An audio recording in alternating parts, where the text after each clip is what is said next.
Hey guys, welcome back to Resistance Chicks. We're your hosts, Leah and Michelle. Today is the 3rd of May. Tomorrow, May the 4th be with you. I just love that so much. Alright, so we're going to bring you the latest in world news, mostly Corona Pirates. I don't know. I'm stepping out from the Corona Pirates. I think it's giving people... I mean, we are going to cover some of it, but I think it's giving people way too many anxiety attacks. So let's cover some other stuff. Boris Johnson and Carrie Simons have a baby! A little bambino. They named him... Wilfred Laurie Nicholas. What is with the 4 names? I mean, seriously? Like, why? What is the purpose? But what do you call him? Is he going to call him Willie? Willie Laurie? Willie Laurie Nicky? I don't know. 4 names. I mean, come on. So I guess they didn't. I guess they didn't see the need for a shotgun wedding, but they did see the need to actually get engaged. So just to let you know, son, you were born and we were engaged. Boris Johnson and his fiance Carrie Simons, but not you were conceived and we were engaged. Yeah. Named their baby boy Wilfred Laurie Nicholas Johnson. The names are a tribute to their grandfathers and 2 doctors who treated Mr. Johnson while he was in the hospital with the coronavirus. So hence the multiple names. Miss Simons wrote in an Instagram post. She posted a picture of herself with the baby. Here we have this kind of... Look at all that hair. That's a hairy baby. Man, she was taking a lot of vinegar. Came out with a full head of hair. Well, it kind of looks just like his dad.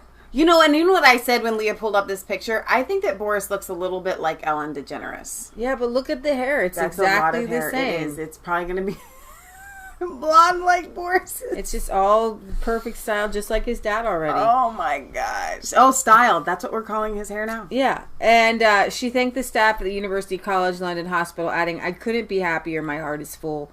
The birth came just weeks after Mr. Johnson was discharged from intensive care at London Hospital following treatment for the coronavirus. Miss Simons wrote on Saturday that her son shares his first name with the Prime Minister's grandfather, and the first of his middle names, Laurie, with her own grandfather. Wilfred Johnson was Mr. Johnson's paternal grandfather. The BBC's Ones Who Do... BBC's Ones Who Do You Think You Are found in 2008 that he was originally born Osman Wilfred Colonel, but his Turkish surname was changed during the World War I. Miss Simons added that their son's middle name Nicholas is attributed to Dr. Nick Price and Dr. Nick Hart, the 2 doctors that saved Boris's life last month. That's touching. That's pretty powerful, yeah. The decision to pay tribute to the medics is an insight into just how serious things were for the Prime Minister. That's what I was getting ready to say. You don't name your kid after somebody unless they, like, legit had a hand. So Mr. Johnson said that after he was discharged, that things could have gone either way. Dr. Nick Price and Professor Nick Hart offered their warm congratulations to the PM and Miss Simons. They said in a statement, "We are honored and humbled to have been recognized in this way, and we will give our thanks to the incredible team of professionals who we work with at Guy's and St. Thomas's, and who ensure every patient receives the best care. We wish the new family every health and happiness." Mr. Johnson was understood to be present throughout the birth on Wednesday, but later returned to Downing Street to lead the response to the pandemic. He is expected to take a short period of paternity leave at some point later this year. The newborn is only the 3rd baby born to a serving prime minister in living memory.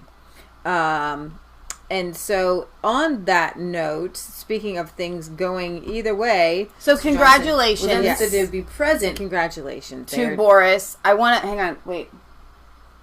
I want to tip my hat to you, my friend. This is my Sir London, UK hat. Mm-hmm. But yes, every life is special and precious. Yes. Including your Wilfred, Laurie, Nicholas. It's like Nick, because he had 2 Nicks there. Johnson. So, speaking of Boris Johnson. Okay. He says that doctors were preparing for the death of Stalin situation if I died. Prime Minister Boris Johnson revealed that in his battle with the Chinese coronavirus, he received liters and liters of oxygen as his condition began to deteriorate, forcing doctors to begin planning for a death of Stalin-type scenario if he perished. Mr. Johnson, who was hospitalized in early April, described his frustration with the virus, saying how the bloody indicators kept going in the wrong direction. I thought, there's no medicine for this thing and there's no cure. So they gave me a face mask, and my intake became really quite substantial. I was going through liters and liters of oxygen for a long time. That was the stage when I was thinking, am I going to get out of this? It was a tough old moment. I won't deny it. They had a strategy to deal with the death of a Stalin-type scenario. I was not in particularly brilliant shape, and I was aware there were contingency plans in place. The doctors had all sorts of arrangements for what to do if things went badly. Mr. Johnson went on to say that he is keen to open up the economy and which has begun happening in other countries across Europe. And that's what we're going to cover today. I was not aware of, we talked about how strict some of the lockdowns were, was not aware just how strict Spain's were until I found out how they're undoing the lockdowns. Okay. So we're going to get to some of that in a minute. You may not be aware either. If you ask me, am I driven to a desire to stop other people's suffering? Yes, absolutely. But I'm also driven by an overwhelming desire to get our country as a whole back on its feet, healthy again, going forward in a way that can, and I'm very confident we'll get there. Next week, he is expected to release his plan for easing the national lockdown, with ministers pointing to May 26 as a possible date to reopen the economy, provided that the number of infections continues to drop by that point. The government will reportedly call on firms to introduce precautionary measures, plexiglass, and things of that nature. Speaking of the plexiglass, we talked about this the other day, but I still think it's worth saying because it's hilarious to me. Some restaurants are considering introducing plexiglass when you sit down at a table to eat with somebody. Now, what's fascinating to me about that is, like, let's say you're at a table of 4. Will there be, like, plexiglass that shoots out past the person? And then how do you get around for your chair? This is complete ridiculousness. It's insanity. If you have shown up to sit down and eat with these people, you just taken the risk. All right? The best they can do is the 6 feet apart of the tables, okay? But then how does a waitress take your order? All right, carry on. So another key plank of the unlockdown strategy will be to release the release of a coronavirus tracking app meant to prevent the second outbreak of the Wuhan virus. However, privacy experts have warned that the app, which will store user data on government servers, could infringe on privacy rights. So, maybe, will. Yeah. Will infringe on privacy rights. Will infringe, yeah. We are tracking you. We're tracking where you've been, and we're telling other people. So speaking of the UK and mask, I found this article to be very, almost refreshing, but kind of telling. UK border officials are ordered not to routinely wear masks. So in the world where you can't go into a grocery store without one. Right. UK border force officials have told staff that they are not allowed to even wear their own mask routinely at work, according to claims, despite 2 officers having already died of the coronavirus.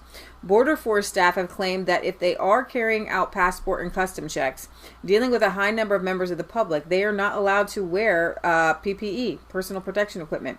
Reportedly, only staff who are dealing with those suspected of having the virus or when processing illegal aliens may protect themselves. The instructions were allegedly sent to staff in a message dated April 20th. According to sources speaking to The Guardian, who told the newspaper that many staff are now fearing for their lives as well as their jobs as they defy the instructions. What I want to just kind of put into this narrative is a confusion. And while we will cover some of the facts, I'm going to try today, and I've been praying, how to filter them in such a way as to remove the sting of either anger or fear or anxiety or any emotions that are not from God. Because if there is one word used to describe what this virus has brought more than any sort of sickness. Fear. More than any... No. I wouldn't even... No, not fear. Because some people are not afraid. Confusion. Yeah.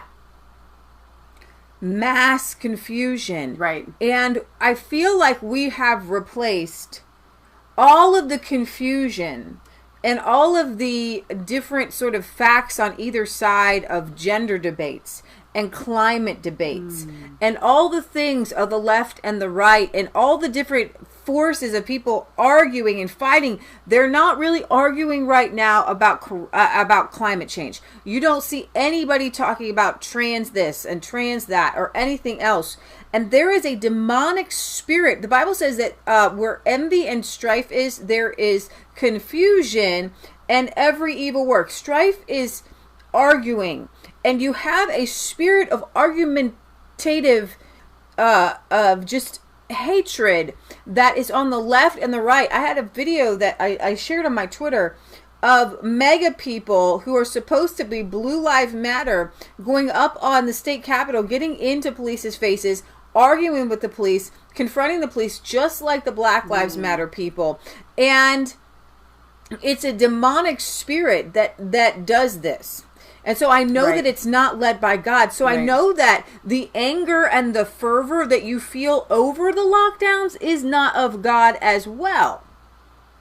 There is so much confusion that we have to be able to get into the Spirit of God, and you don't get the opportunity right now to use logic because the facts are not made plain. When you have biology that you know is factual, you can argue a female is a female. Okay? And other people are arguing through emotion. Right now, facts are all over the place and everything is changing and there's shifting sand. And if you dig your feet into something, it will shift. Okay? I have a lot of my libertarian, conservative friends who are they just love Sweden now. I've never heard Sweden mentioned more in my entire life. No, they are now the Battiston for every model of how you should do everything. However, raise your hand if you know exactly what the Swedish model is, because the way my conservative friends portray the Swedish model is that, hey, everybody's just living and they're letting it ride. That for sure is not the Swedish model.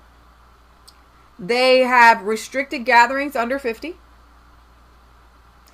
They have restricted access to nursing homes. They have closed secondary schools and universities. But what do they call them?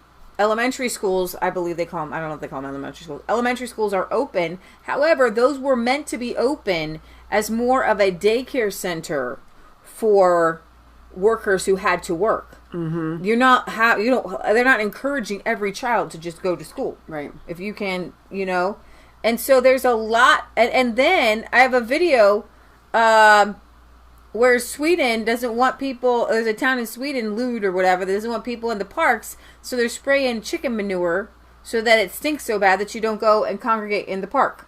And so there's a lot of different things that Sweden is doing that people are not even talking about. They just want to go the Swedish model, whatever that is. Why? Because they're so desperate for an answer. For an answer for something else. They're just like, let's just do what Sweden is doing. Right.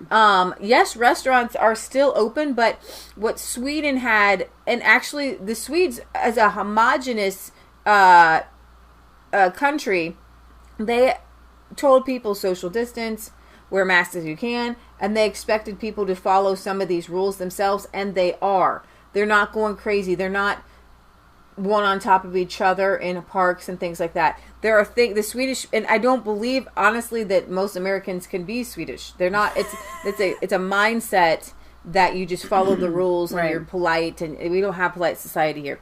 So I wanted to make that a prerequisite to why I spoke about that, because if on the one hand, you have people saying if you don't wear a mask, you just want people to die.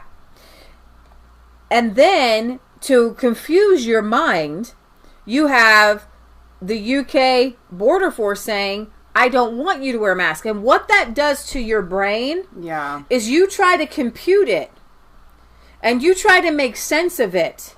And it doesn't compute, and it doesn't make sense. Masks save lives. Don't wear a mask. Masks save lives. Don't wear a mask. And then you had our Surgeon General and the CDC saying masks can be dangerous. But then you have other people yelling at you saying if you don't wear a mask, you just want people dead. And so what this is that the devil is behind. I got to tell you, the devil's behind the confusion.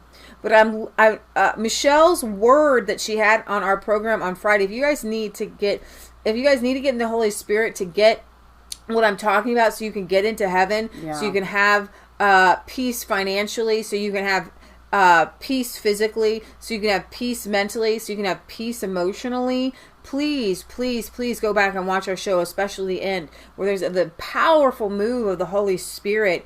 And that was what has been on my heart, especially because we've gone into a moment of such confusion that it's kind of like the hornets are all let out, and people are. I was thinking, was it the movie The Core? There was a movie where when people fell asleep, they all had their own individual nightmare. And on a spaceship. I don't remember. And it's Samuel L. Jackson. They all have these different nightmares, and then the nightmares come to pass. That what they dream actually starts to happen, and to everybody. And so I feel like that's kind of what's happening, is that your worst nightmares are they're kind of coming. They're not even coming to pass, but you're feeling them inside of you. 10,000 Leagues Under the Sea, or whatever it is. Exactly. Yeah. Mm-hmm. So you had mentioned the word that I gave on Friday. Do you want to give it again so they know? They have no idea what you're talking about. Okay. Oh, me. I thought you were going there. I just thought maybe you forgot. Well, really, it's very simple. We as Christians have allowed them to take so much ground and so many of our freedoms over the years, and we didn't fight it, and we didn't stop it. Examples. Abortion, prayer out of schools, moms having to go to work, the Federal Reserve, all these wars, the fiat money system, all of that. We as Christians just said okay to it all, and we haven't fought it, and we haven't stormed Michigan state capitals over these things where, lives are literally lost and turned upside down. Kids don't have a parent that stays at home to raise them anymore. I mean, our society is flip-flopped, completely flip-flopped, and nobody fought it. Nobody did anything.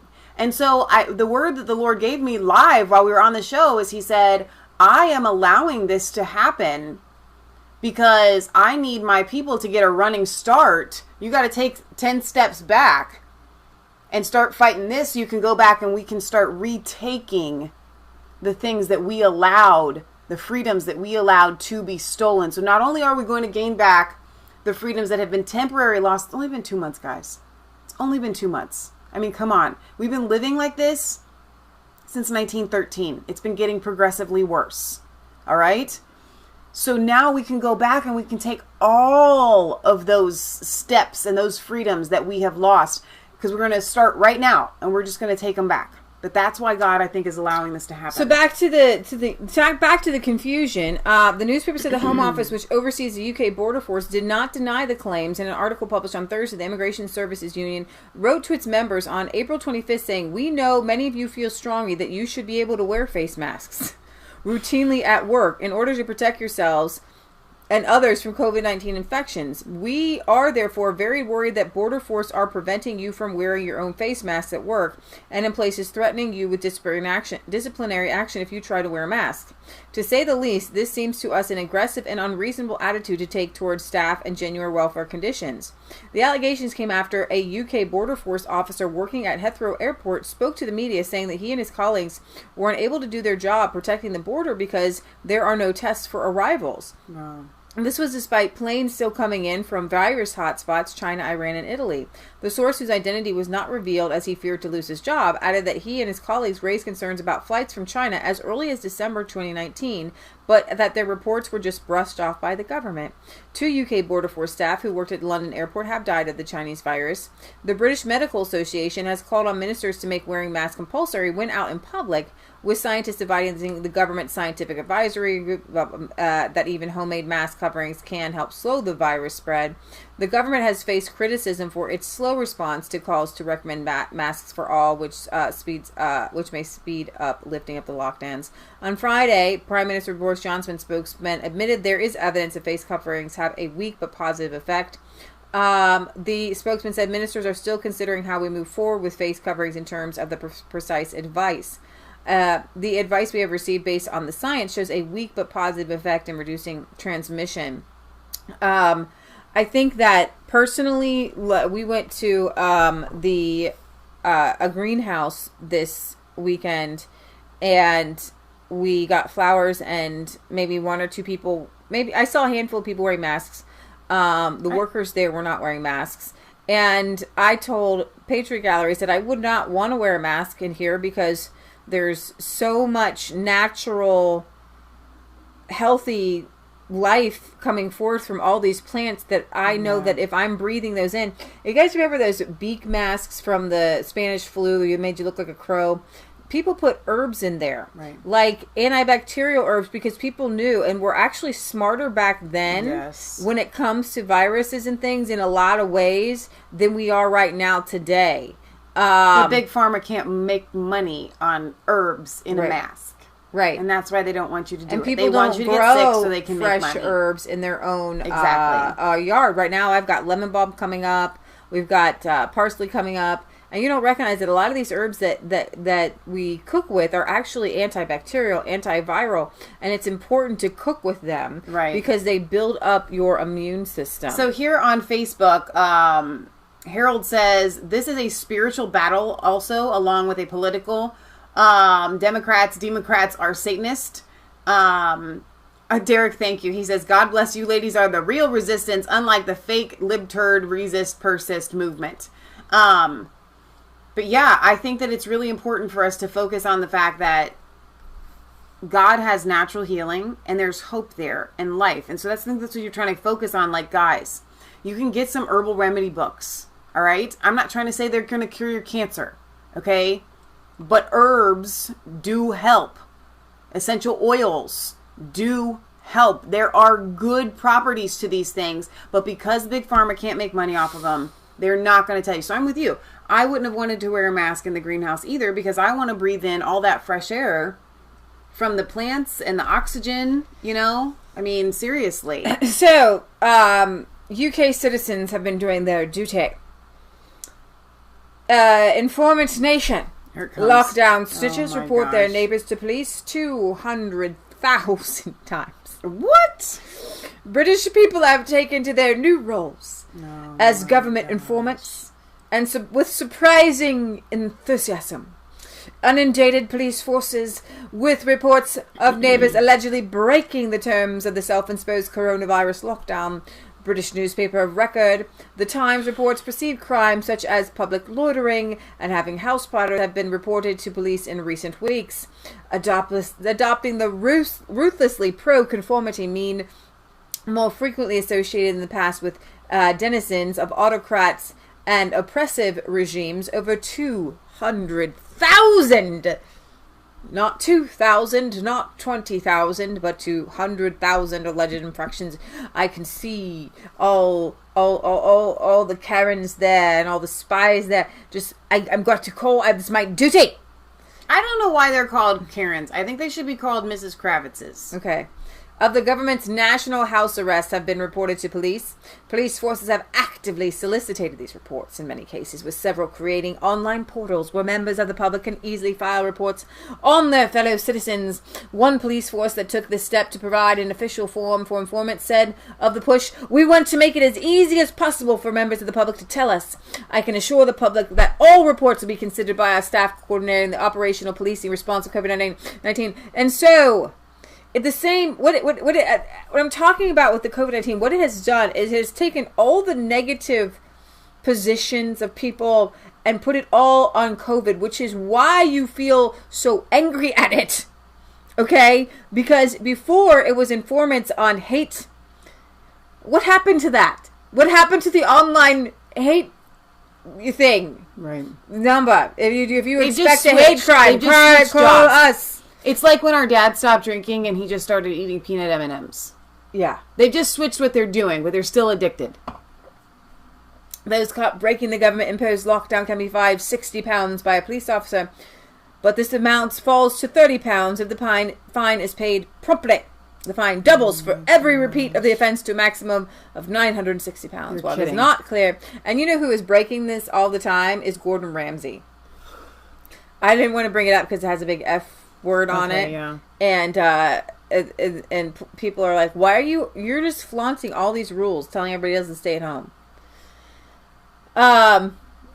So, anyways, I just wanted to let you know that was important. My personal opinion and stance on all of this is that it would be helpful if they could come out with actual, not studies, actual proof of how the masks work. Now, we know how they work and how the different masks work. Homemade masks with coffee filters, the medical grade masks, the N95 masks, and show everybody. This is proof, okay, like scientific infrared, whatever, proof of how the virus can spread back and forth, yada, yada, yada, okay? And then let everybody make up their own minds for whether they, no matter where you work or what you do, if you want to wear a mask, wear a mask. We won't stop you. Michelle, why would you say anybody would stop you? Well, not because of Leah's segment, but look at a lot of times you are not allowed to cover your face for a whole host of reasons. Okay, for need to be able to be identified. A friend of ours just said last night, one thing I am going to advise, do not wear a mask while you are driving a car. Unless you're a bus driver and you've got a bunch of people. A bus driver. Okay, and where you could get sick. But if bus you're drivers in your car, should be given those masks that where you can breathe well. If you're in your car by yourself, I have seen so many people wearing masks in their car. And a friend of ours said that a lady got in a car crash because she was wearing a mask while she was driving and she was breathing in too much carbon monoxide. Yeah. And okay. So that is one of the major safe. reasons that I'm against the mask wearing, because Not people safe. say medical people wear masks all the time and the Asian people wear masks all the time. I can't speak for Asia, but I know that in a medical setting, those masks are worn and then they're discarded. Exactly. And they're changed, and they're only worn usually for like very intense reasons and for surgeries and things like that. God did not design your face to be covered, and we breathe out CO2. By breathing that back in, that can have very harmful effects on your health, which is why I personally believe that people should not be forced to wear masks. Yeah. Because I believe that is actually can be detrimental to your health in another way. And I think that I would kind of like to point out and I know you guys are probably all on this page, but with the mania of the people who are so afraid of the virus, they're not recognizing that other people can be hurt in other ways because of it. Now, Exactly. I want to shake us for a second, because if you didn't know this, Nigeria is a place, a hot spot for extreme Muslim violence. Bad. And there are a lot of Christians in Nigeria. And so I wanted to let you know that there are more dangerous things in this world than the virus. That there are still Islamic terror attacks that are being thwarted. There's still evil happening in the world. And sometimes if somebody's, if you're having a panic attack and somebody comes and smacks you, then you will snap out of it and recognize that, maybe that right now for you, your life is okay, but for somebody else, life is not okay. A Wood Chip TV says most masks don't seal on your face. It's a false security. It's just designed to keep you from harming somebody else. Islamists massacre 12 Christians, kidnap bride and groom from a wedding. The Muslim Fulani raiders in northwest Nigeria slaughtered 12 Christians and kidnapped a couple from their church wedding ceremony in recent days, Christian Today reports. Wow. In late April, Fulani militants killed 7 Christians in 3 separate attacks over 5 days in the Rafi County, including the execution of 2 Christians in the Dugori village on April 20th. A group of Islamists also stormed a church in Shororo County where a wedding was taking place on April 12th, kidnapping the bride and the groom along with some other church members. As the pastor was officiating during the wedding solemnization, the herdsmen stormed the church and took away everyone who was unable to escape from the church building, including the bride and groom. In the village, 5 Christians were killed in the series of attacks carried out by the herdsmen. Armed Fulani herdsmen also abducted Manuel Alayi Agea, elder and treasurer of the evangelical church Winning All in Gemma County on April 22nd. The raiders reportedly fired shots into the air to scare local villagers before breaking into Ilya's house and leading him away at gunpoint. The armed herdsmen first tried to forcefully gain entry into the house of the brother of the victim, but were unsuccessful, an eyewitness of the attack explained. They then proceeded to the next house, the victim's house, dragged him out, and then took him away at gunpoint. Shai added that in the same county, armed Fulani militants attacked the Zakan village on April 14th, killing 1 Christian, 40-year-old Abdel Denjuma, and wounding 2 others. 3 victims are members of the Catholic Church of the Zaka village. The herdsmen, 2, blocked the Abju Jos route to Zakan village and kidnapped 2 young girls who were traveling from Abjua, and that's a continual theme of the kidnapping of young girls. The Abjua to the Tarba state. The girls were later rescued and set free by Christians from the Zakan village, who went in pursuit of the herdsmen and rescued the girls. Way. The U.S. Commission for International Religious Freedom included Nigeria in its short list of countries of particular concern in its 2020 report released last week, asserting that the nation is guilty of engaging in or tolerating particularly severe violations of religious freedom. Likewise, in December 2019, the State Department named Nigeria to its special watch list for severe violations of religious liberty. Wow. Yeah. So meanwhile, you kind of always wonder when there's something big going on and the media makes it even bigger than they should, what are they hiding? What kind of stories are they not reporting on? And it's not even that they're hiding it, they just don't care. They're so careless. They don't. A real journalist would go and find this story and make it known, but they don't care. They just want the hype. So if you just go to YouTube, you can just see 4 months ago, 11 Christians beheaded. Wow. 2 years ago, Christians in Nigeria called for end of incessant killings.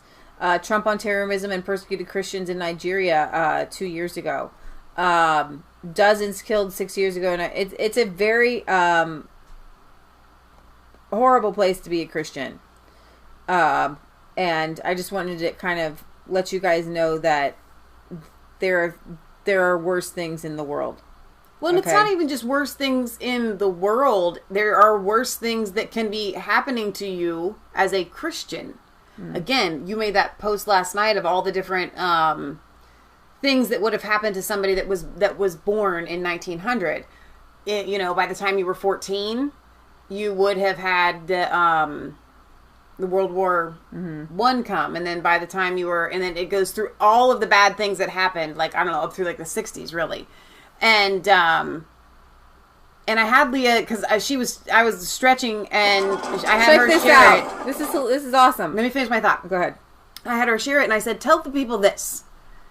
For everybody that thinks that we are living in the last days right now, every generation has had their reasons to believe. We've had wars, we've had plagues, we've had depressions, we've had starvations to believe that we are in the end times. Okay? This is a little economic blip right now that we're in, and compared to some other viruses, this one is small.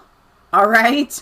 Now we've got real Christians being beheaded and killed in Nigeria. So, if you're a Nigerian and you think we're living in the last days, I'm going to let you have that one. If you are an American or a westernized person that thinks that the coronavirus and the little things that are happening because of it equals the last days, you need a history lesson and you need some more sympathy for people that are, dying. Nigerian latest movies. There are people who make Christian movies in Nigeria, and they have a channel. Oh my gosh, that's awesome. Oh my gosh, that's so cool. They have 77,000 subscribers. I hope it's all of Nigeria. Yep, that's awesome. That is really cool. I know. All right. Okay, so now that you have other things in this world that are bigger deal. Barry brings up a good point, because you were telling me about this, Michelle, informants in the UK are called grasses. Wait till the police actually start enforcing it. The informant details come out in the court paperwork under the law. Then problems begin for the informant. If you're going to snitch on people, your name is put... You have the right to face your accuser. And so you're going to be known. And I bet every single one of their names will be Karen Kravitz. So, speaking of snitches, there's a good kind of snitch. Okay. And you can bring up the Nigel video here. Yes. Right now, Nigel is snitching on something that's actually really legit. Illegal boat migrant scandal is bigger than anyone realizes. Brexit Party leader Nigel Farage has warned that the illegal boat migrant scandal is bigger than anyone realizes, claiming many migrants arriving in the southeast of England under cover of night are never accounted for. Wow. The Brexiteer politician has been warning in recent weeks. We saw that video last Sunday. I prayed for you. I played for you. I was praying for you too. Don't touch my shoulder, man. Of the dangers, she got sunburn from, weed whacking. Legit burnt. Of illegal migrants entering the UK in boats crossing the English Channel, bringing more cases of Chinese coronavirus across the country. With a scant few media headlines, while a scant few media headlines have revealed dozens of illegals being intercepted off the coast of Dover, Kent, by the UK border force and taken into custody without their masks.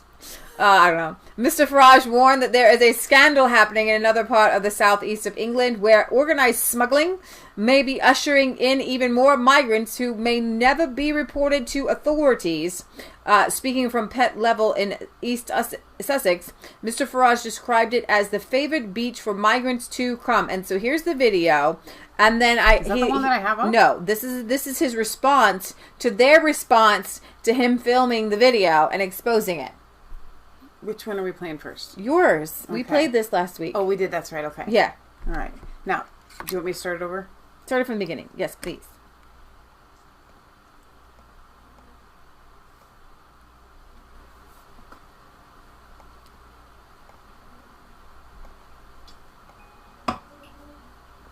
Hello, it's Sunday. Hello. I'm reading the Sunday Times, mainstream media.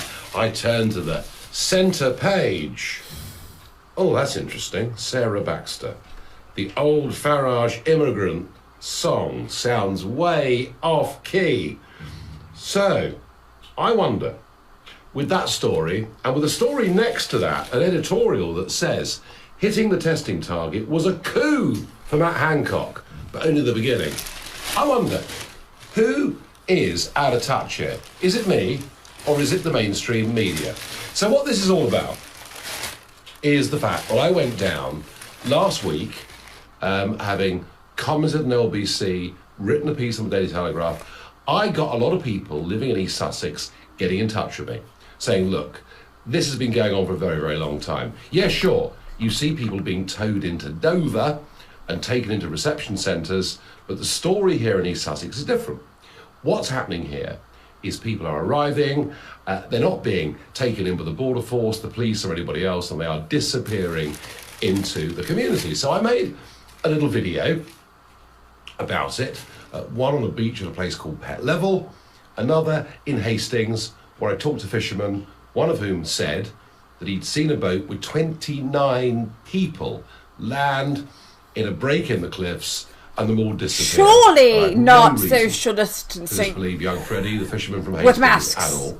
Maybe they were I wearing popped masks. that out, Cover their faces. and millions of people Because most criminals watched it cover their faces. online. A lot of comments, a lot of thought, what the hell is going on? So I've been pursuing this, and in fact, wrote to the Home Office and asked them whether they accepted that migrants are not being caught, and whether they had an estimate of how many were unaccounted for, and what was being done to try and track down illegal immigrants that had evaded the border police. Well, the Home Office came back and said it is completely inaccurate to claim small boats are arriving into the UK every day. We are using all the skills of the Border Force, the National Crime Agency, Immigration Enforcement, and French law enforcement, you're having a laugh, to dismantle and arrest the criminal gangs who trade in people smuggling. And since April the 1st, we've stopped so many from coming, blah, blah, blah, blah, blah. They finish up by saying, in the last year, over 155 people who entered the UK on small boats have been returned to Europe. So it's all fine, apparently. Priti Patel, the Home Secretary, has acknowledged there's a problem, but the Home Office answer to my question is that it's actually all fine, and we shouldn't get too upset or aerated about it. Well, just a few facts. Since you all went into lockdown, over 600 people that we know of have come into the UK. 1,000 people, more than 1,000 people this year have come into the UK. What percentage do you think have been returned? Well, it's about 3%. So it's like there's a great big sign on the cliffs of Dover which says it's worth every penny you pay the criminal trafficking gangs, because more than likely you're going to be able to stay. And the fact that Sarah Baxter, in the middle of the Sunday Times, can basically say, look, because so many people from migrant communities in the National Health Service are doing such a great job that in future we really, really, really shouldn't worry about immigration. This is not immigration, it's illegal immigration. It's people breaking into our borders. We have no idea who they are. And given we've got the coronavirus emergency, I had a report from Dover that said there were 2 people in a boat a couple of weeks ago showing clear signs of suffering from the illness. This is a very, very real issue. But it's very mainstream media. In fact, yesterday in the Times, there was a hilarious piece by Matt Chorley saying, how ridiculous it was. How could I even be considered as a key worker? Well, do you know what? Not only do I broadcast, not only do I write, but 6 million people watched stuff I put up online last week. I do have a voice in this. I do have skin in the game. But of course, the sneerocracy, it's all too much for them. I think that these newspapers... Oh, and by the way, have you seen the figures? That now only 17% of people trust what they're being told in newspapers. No wonder many of them, not all of them, but many of them have got circulations that are in real trouble. These are Remainers. These are old battles. So I just thought that was, you give Nigel his due to defend himself. He was called, another kind of basically a race baiter. And here Nigel is even singing the migrant song yet again. And yet people are coming illegally on boats. And why is it that if you come into the country legally, you can break all the rules, but if you go outside to play with your kid, then you get fined or arrested? So this is where the logic doesn't play in, and this is what causes confusion in your brain. Well, it's just like here in the United States, the sanctuary cities will literally, if you are driving under the influence and you are an illegal migrant here, you get let off. Mm-hmm. It doesn't make any sense. Right. It's like, it almost makes a regular American want to become an illegal migrant just so they can break all the laws. Right. And get away with them. Right. I'm going to just claim I came over here from South America and I'm Hispanic. All right, so we're going to move on to the European governments are beginning to ease some lockdowns. So the major lockdown European countries right now that we're looking at are Spain, France, and Italy. Italy obviously going first. Spain's numbers reaching almost as high as the U.S. They were matching the U.S. in terms of cases and numbers of cases, and the Spain's lockdown was incredibly crazy. Not, in my opinion, in any way healthy, but as far as European countries go, Spain leans more socialist, which means leans more communist than most countries, so they have no problem taking away all of your rights. But as we're going to go, I have a ton of videos lined up for you to see about the unlocking. It's kind of a breath of fresh air to watch. This little article got to me because I wanted it itched my ear here. Italian Jews angered. It itched my ear. It made my ear. It tickled my ear. It made my ear itch. No, I don't think that's the right phrase. It doesn't matter. I made it myself. Italian Jews angered as city government uses. It didn't scratch any itch. It made me itchy. Italian Jews. I'm scratching it by giving it to you. Italian Jews angered as city government uses "work sets you free" phrase on posters. I have my own issues with this, and I'm not Jewish because I'm not a communist. Work sets no one free. Members of the Italian Jewish community expressed anger after a Naples city government created a poster to celebrate May Day, celebrating the same phrase used on the gates of the Auschwitz death camp. That's not the awesome. phrase "Solo il lavoro rende liberi," or "only work makes you free," was seen on the posters created by the Naples Department of Social and Work Policies, nearly identical to the Auschwitz gates' infamous "Arbeck macht free," or "Work sets you free" slogan.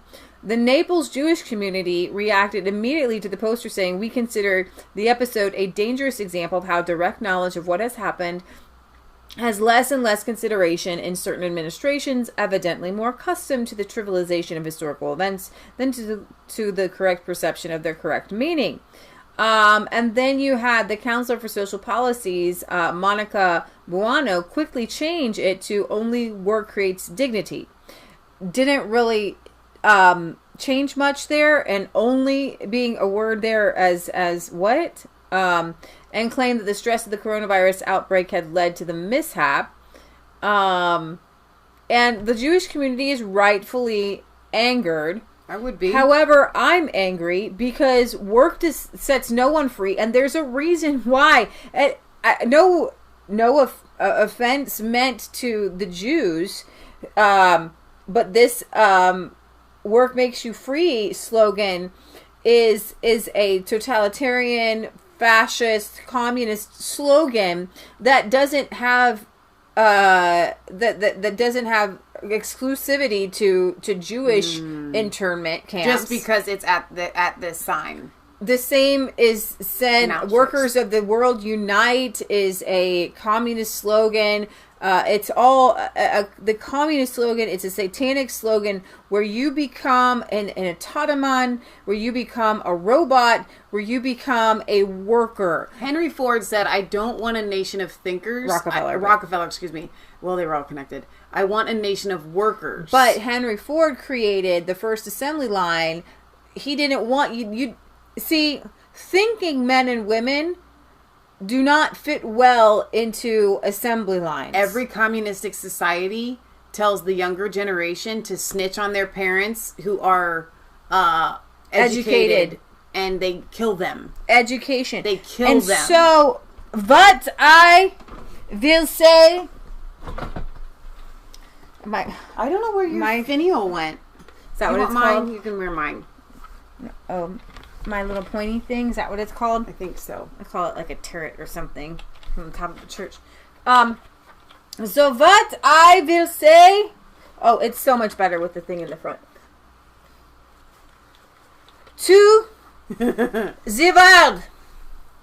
We need your children. We need them in the schools. Okay? Not to educate them, but to make sure they do not become educated. To make sure they do not think for themselves. Right. I was listening to and I need to find it. I'm going to post a linky to it. Michelle on my Twitter feed. We were listening to last night at a fire pit. If you guys remember, there was a Harvard. I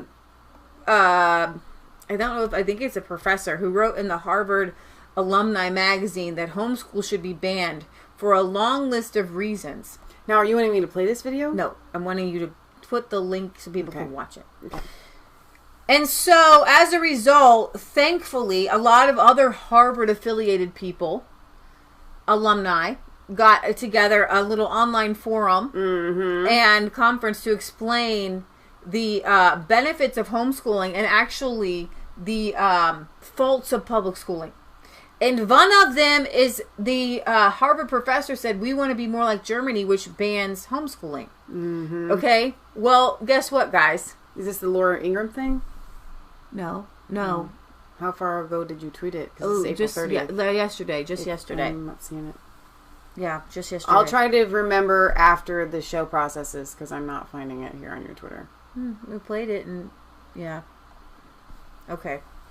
All right. So I guess I'll have to find it and let you guys know. You could probably Google it, Harvard online, whatever, homeschooling forum. But one of the things that they talked about, the proponents of homeschooling said, we don't want to be like Germany. Germany first outlawed homeschooling from the Nazis, not to actually educate people or make sure that they're educated, but to make sure they weren't too educated. See, our American style, and thus the entire Western style of education, is based out of Prussia. And Prussia, hello, this thing right here, okay? The Prussians, modern day Germany, minus a few territories and lines, it changed a little bit. Their soldiers would not stay and fight. So they created a model of education to make good soldiers who would stay and fight battles, who would take orders. The whole idea of public education, and people are like, I went to public school and I turned out just fine. No. You don't know what you don't know. You don't know that you have been trained like Pavlov's dog, so that when the bell rings, you get up and move. Right. So that you go to the factory, the bell rings, that's when you leave the office. Mm-hmm. Okay? Oh, I didn't know your foot. Yeah, my foot's there. Sorry. And so when it comes to anything saying work makes you free, or workers of the world unite, or only work gives you dignity, that is a totalitarian communist mindset. And the reason for public schooling is to train up generations of people who will follow the powers that be. And I'm going to actually show you in some of these videos as Michelle begins to play them.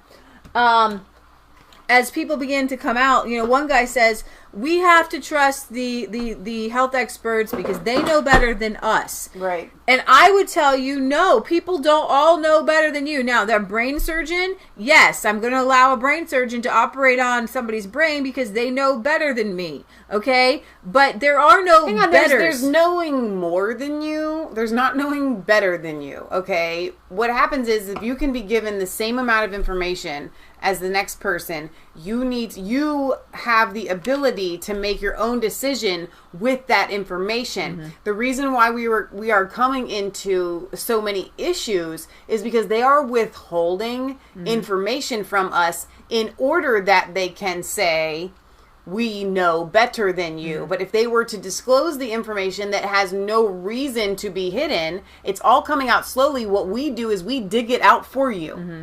We give you the information, and then the mainstream media and the powers that be come out and say, you're not supposed to know that, so you can't make a decision. Right. No, but I do know it, and I am making my own informed decision. All right, so we're moving on. Okay, so after a 2-month lockdown in Italy, the second highest number of virus cases or deaths in the world, people on Monday have been allowed to stroll in the parks and visit relatives. You got some videos. You can start bringing them up for me. I have them all up. I just need you to pick out which one you want me to play. I don't know. They're all right here. I would have played them in the order that these are the they're in reverse order. Yes, reverse order. Okay. So you've got Italy. People tomorrow will be allowed to stroll in parks and visit relatives. So they're very, very much looking forward to that. Then restaurants can open for takeaway. They didn't even have takeaway in some places. Wholesale stores can resume businesses in Hungary. Some stores and museums and outdoor spaces and restaurants and hotels and beaches and baths. I'm not even sure what baths are in Hungary. Can reopen. Oh, I remember seeing the baths in Hungary.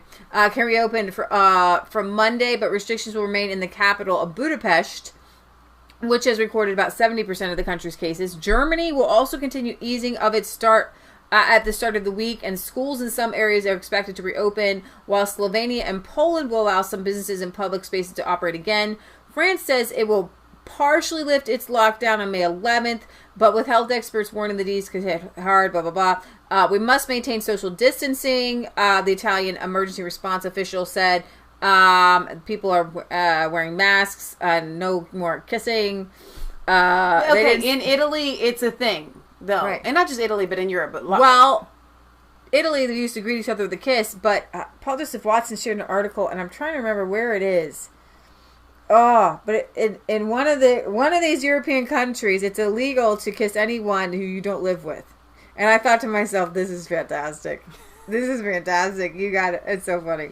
After so many weeks in confinement, I badly wanted to go out and see the world. Okay. All right. So let's see some people getting out. One. Getting out and about.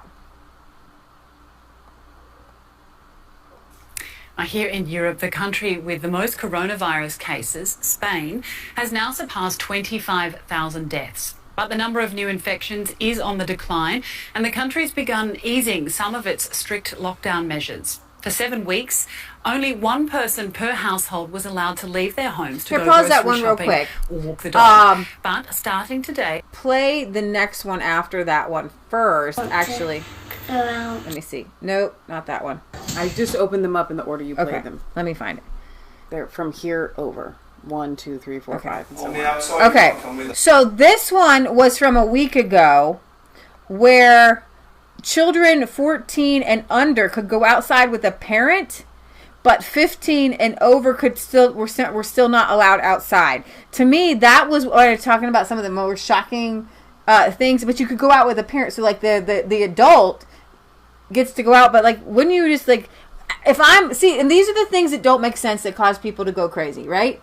So I would think that if you have an older sibling, then you should go out with the older sibling and not your parent if that's the rules that we're talking about. Anyways, it's just... Yeah, I'm sorry you can't come with us. I just can't. Because you're 50. I know. For one of Simon Davis's daughters, a first opportunity in 44 days to step outside the family's Barcelona apartment. Bye. See you later. Bye. See you. Juliet is 10. From today, children in Spain under 14 are allowed outside for an hour. For an hour. Her sister, Mia, at 15, must stay behind, still in complete lockdown. But for the country's youngest citizens, this is a welcome relaxation of the most stringent restrictions on public movement in Europe. That's 2 parents for one. Just to feel the sun on your That face. was a breaking of the law. Isn't that wonderful? There's lots of Juliet has her own description of life under lockdown. In 6 weeks, it was in like a cage. In a cage. It was under dad's got the mounting public mascara, pressure not his nose. that the Spanish government made this concession to its exceptionally strict 2 stay-at-home parents. rules, Oh, because I got 2 kids. introduced when it became second only to America in the number of people infected with COVID-19. Nos ha costado mucho llegar hasta aquí. Prime Minister Pedro Sanchez appeared on national television Can I this steal weekend, your kid for promising a day? further 'Cause, relaxation. like, I really on wanna go dependent outside. No, but civil you almost servants want to of do the that lockdown anyway. rules. Like, you steal I mean, people's hopefully kids it's regardless. slowly downhill from now. There's talk about in a week's time perhaps Some everybody water will parks be are allowed more fun out with slowly. kids. Like We'll never Britain, go social again. and economic normality remains some distance Thank away. God. But early love next them. month at least, there's the prospect of the whole family being allowed out to enjoy the fresh air and sunshine. Paul Davis, ITV News. Okay, so Now you with wanna that, go back to the now other go one? back to the first one, and now, other Spaniards people are can allowed to come out. go outside to exercise again, albeit while still under restrictions. A celebration of freedom in Madrid. Starting today, Spaniards can leave their homes to exercise, something they haven't been able to do in nearly 2 months. Walk their dogs or It's anything. part of the country's roadmap to recovery. We're happy. We feel free. It's essential. For physical and mental health, it's essential to allow people to exercise. Everyone does what they want. If people want to catch it, let them catch it. But this will mean that in 15 or 20 days, we'll be locked up at home again. Probably not if people are social distancing I feel outside in the great. sun. They're very tough restrictions, but it is what it is. We have to follow the instructions from the health ministry because they know more than us. This feeling of freedom is great. When this all gets better, all of us will feel even better. In a bid to avoid overcrowding, the government has implemented a shift system. Adults can exercise mornings and evenings. Afternoons are earmarked for children, with the remaining time slots reserved for the elderly. There's time slots. Authorities are monitoring the situation closely. With the highest number of cases in Europe, Spain has the continent's largest coronavirus field hospital. In another positive sign, What an empty it's bedside. finally closing its doors. Finally closing its doors. The last patients left the facility on Friday. much to the relief No of the social medical distancing. staff. You know, it's just like, do As people Spain really takes care? Do its they not first care? Do steps they really forward, care? Do they not The care? rest of Europe is Obviously, watching these people closely. don't really care.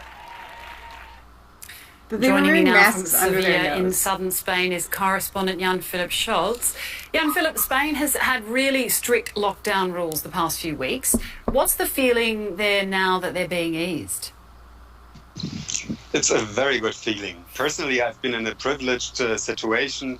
As a journalist, I was allowed to move more or less freely, and there were also certain... This one? Yeah.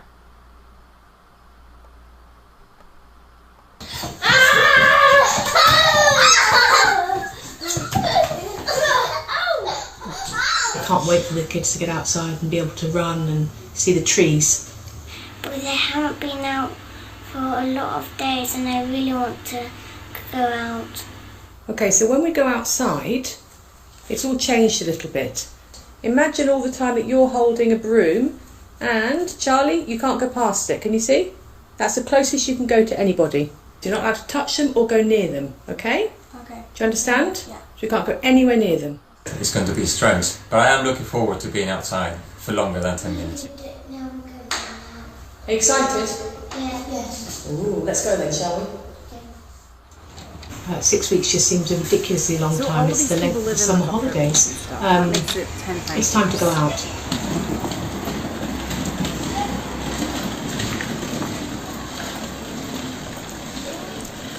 The trees are so green.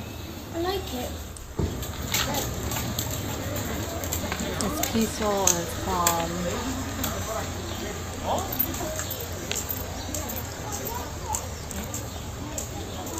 A blockshot park. Would you like to go in there?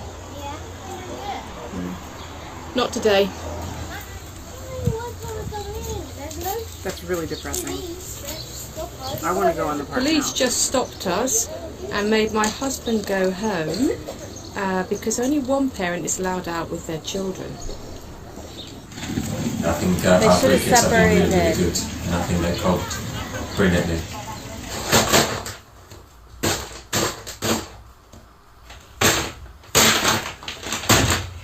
Elephant golf, go! Whoa, Charlie's going this time.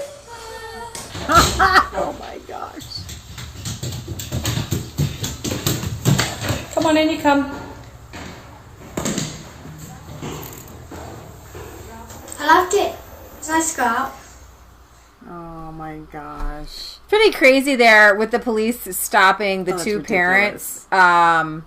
We played this one. Do we go to another one? Hearing. Oops. Yeah. Go ahead. Finish your sentence. So it literally. Boris Johnson urged people today You not didn't to lose stop the patience one. You with just the closed it. lockdown. Well, no. Actually, No, we played okay. that one. Okay. We played that one. Okay. played that So This is one we're on. all right. These are the times when you need to break the rules. Okay. It makes no sense to not be able to have two parents out with their family. Oh my gosh. Like, this is breaking of your spirit. It's breaking of your mind. Right. It's breaking of your soul. And to be in the midst of all of the horrible lockdowns and the death that you're hearing about and the scariness, for a police officer to, to say It crushes your spirit. It crushes your spirit. And that's why I'm actually coming. I want to, with our show today, I want you to be able to go into the power of God and go into the presence of God and recognize that God is your lifeline, that the Holy Spirit is your lifeline. And if there are rules that you need to bend and break, and oh my gosh, I get kicked off the YouTube. I'm not in Spain. I'm not telling you what to do, right? But I would say that one parent per child is actually going with the rules. And if you have 3 children, you could take out, and should one parent have to be in charge of 3 children? I mean, that's a lot of kids to keep an eye on, right? Exactly. Okay. So here we have Italy is getting ready to ease up on some of its lockdown measures. They went into the first There was no known precedent for the impact of this pandemic. And actually, I'm going to kind of... You've never seen Rome like this before. No. Kind of go forward here. There is a big problem with the mind, with the depression, with the ansia. anxiety? And are you worried? For me, there is no problem. There is 3 weeks, 1 month. I imagine new situation, really good. Come back to sun.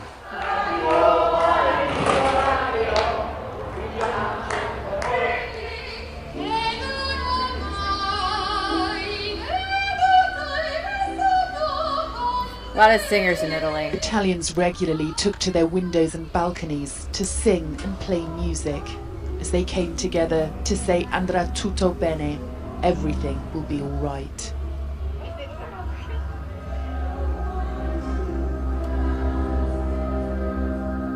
Look how tightly packed this community is. But few realised at the start what lockdown would mean. 3 weeks became 8.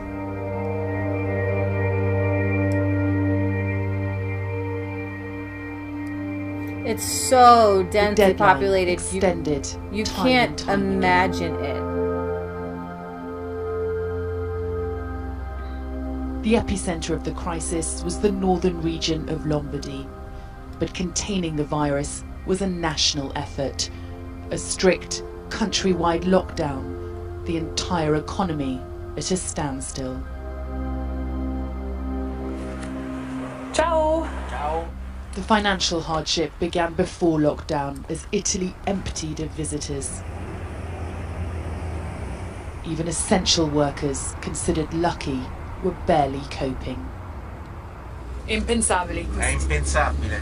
It's unthinkable. 15 days ago, it would have been unthinkable. E lavoro come va? Zero. And work, how's it going? Zero. Everything stopped. By just day 5 of lockdown, Stefano Capelli's taxi earnings had already dropped to €30 a day. E per quanto tempo riesce così? And how long will you manage like this? Sì. Me? Yes. I don't know. I don't know. Un mese, 2? 1 month, 2? No, 2 no, no. 2, no, 2, no, 2. Absolutely. Forse un mese. Maybe 1 month. Maybe. Sì. By Stefano's predictions, he'd have run out of money around 3 weeks ago.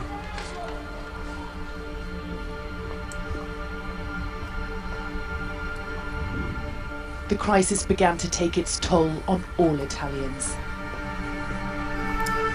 as they watched the horrors unfold in the country's north.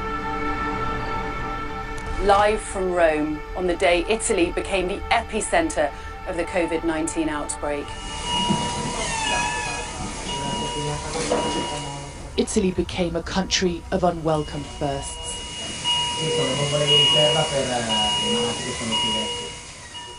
The first to show its hospitals overrun with the sick. We've seen that. Believable 2 months ago. Now, it's almost impossible to imagine. Oh, I don't know. Oh, ad. Ad.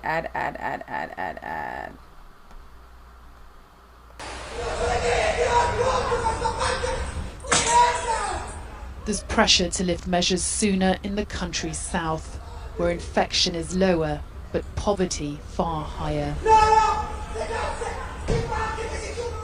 This man in Apulia called police after being unable to withdraw his mother's pension, the family's only income. They beg the officers to go to their home to see they have no food. Reports emerged desperate people were raiding supermarkets in Sicily. This fight breaking out in a shop in Campania over someone not wearing a face mask. Oh my gosh. Another video emerging of Let me pause right there, because that is something that if they put so much pressure of life and death on the wearing of face masks, then you will kill someone for not wearing one. And that's what makes it, it's more like it's a good idea to eat healthy. It's, you know, if you want to say it's a good idea to wear a face mask, but you can't put this in the mainstream media is completely and 100% culpable of that. They happening. Are so used to sensationalizing everything that they that don't when realize the boy cries wolf and there's no wolf, people think that there's a wolf everywhere, and when they point at somebody and they say it's like a horror movie, the person without a mask is a wolf, right. You're going to attack them. And we've seen it in every sci-fi movie you ever saw. This is a psychological, like with Spain, right? Yeah. There's no reason why two parents can't be out. Right. People will. What happens when you're asked to do something that is not logical?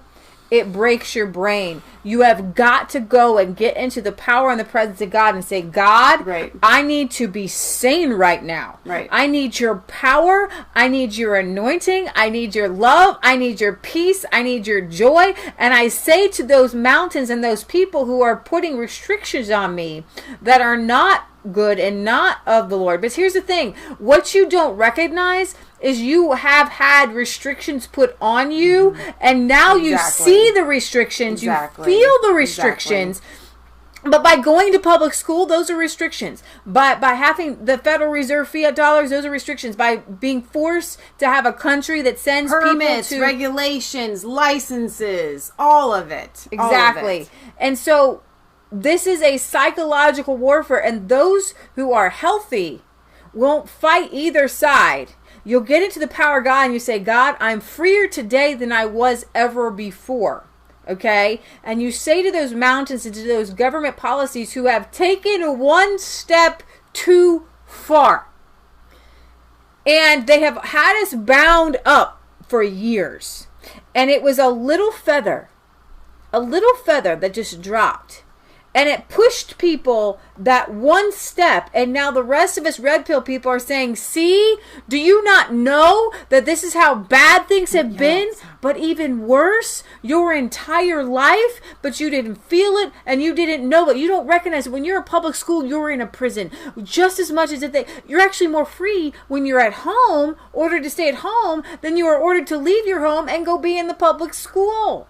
Or be in a job. Workers of the world unite. Only work makes you free. Right. Do you understand that being at home was actually more freeing?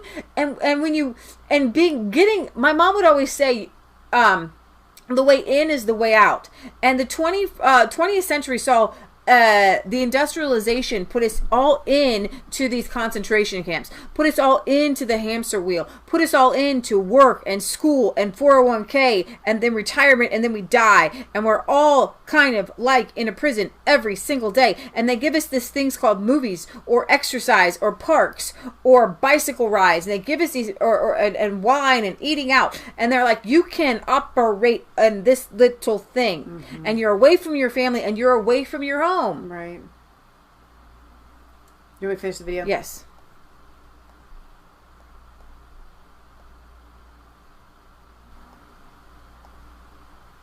To pay. He has no money, he says, but needs to eat.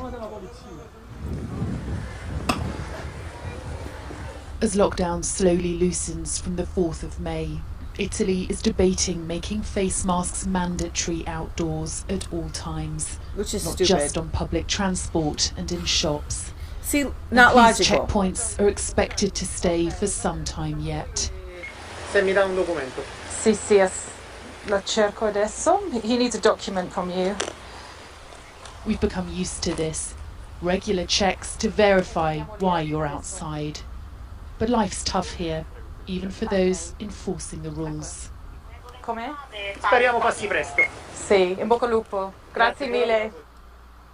Hey, okay, you can just pause it. You can stop it there. All right, so we got some good news. Pizza joints opening up. Let me turn it down a little bit. Naples' beloved pizza returns. I need that oven, man. Oh my gosh. I need that pizza, man. You just don't get pizza like that anywhere. No. You got to go to Italy to get it, man. Mm-hmm. Or New York. No, I don't think you get it in New York. I bet you can. Nope. Not like that.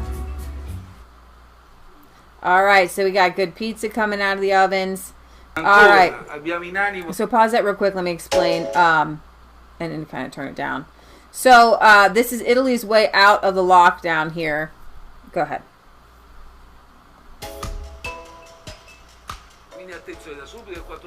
So attention, please. May 4th. May the 4th will be with the Italians. And here we go. The wholesale sector will restart. But it's obvious that we will need a market, and therefore from May 18th, we are foreseeing the reopening of the retail sector. And then from May 18th, we are also planning to reopen museums, which is pretty big deal. We'll see how that works.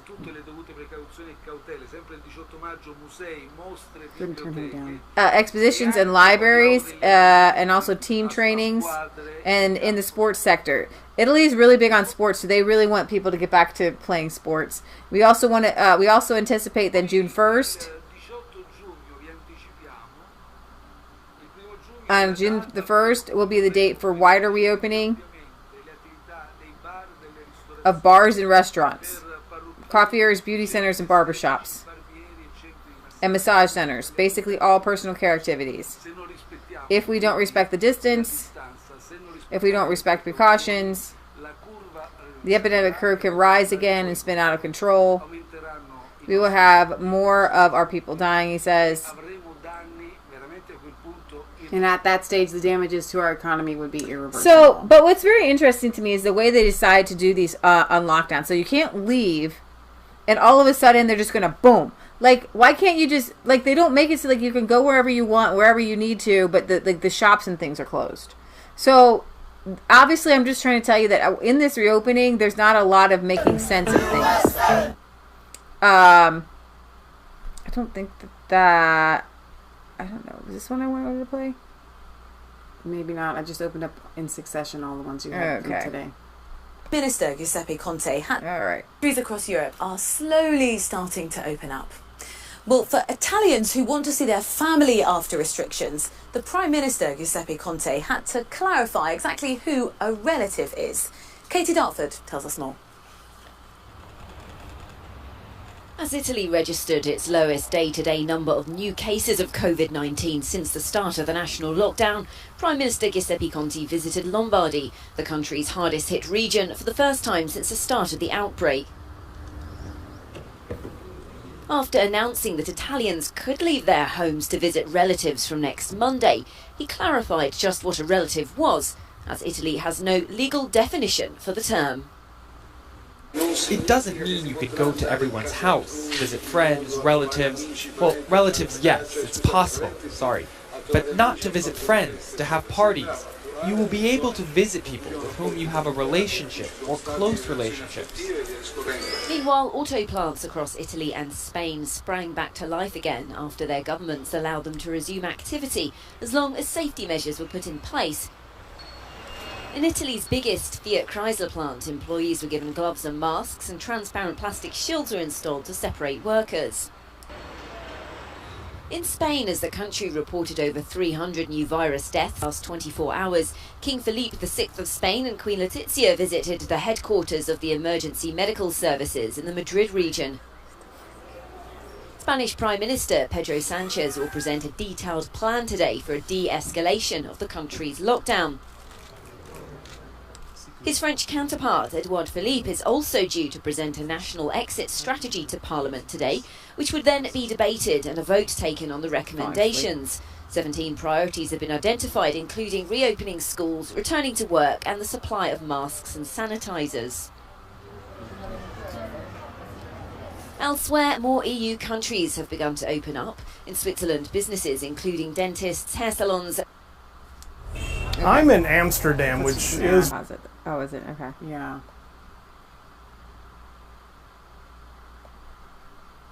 Oh, is that the end of the video? I guess it was. Okay. All right. There's another one here. This one. Okay, pause it right there. Because, let me see if I have any more. I think I've got... It's the coronavirus. If it's rushed too quickly to normal, that's going to be done very slowly and very gradually. The Prime Minister making it very clear that if there's too much of a rush in going on to this phase 2, as it's being dubbed, where you're living with the coronavirus, if it's rushed too quickly, we could see the curve of infections go back up again very quickly. So some of the things he talked about, he stressed to Italians as he spoke to them directly, saying, if you love Italy, you will practice social distancing.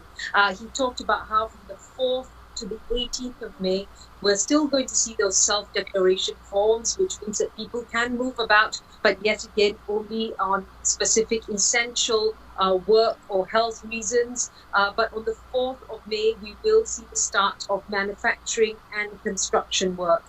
We will also see the start of celebration of funerals with up to 15 people max. So the number of people participating will be small. He also talked about parks and gardens being allowed to be reopened again, and visiting family members. But all these actions can be taken only... So I like this comment here. If they can force you to wear a mask and they can force you to be vaxxed, and that is where the road ends. This is where the illusion of compromising gets you. I thought that was a really good statement there. And then over here in Paris, you have a lot of violence that we haven't really been covering from the migrants in Paris. Go ahead. Overnight unrest has spread across Paris's northern suburbs, where residents living under France's lockdown say police have been heavy-handed in their enforcement. For the third consecutive night, there have been violent standoffs between police and residents.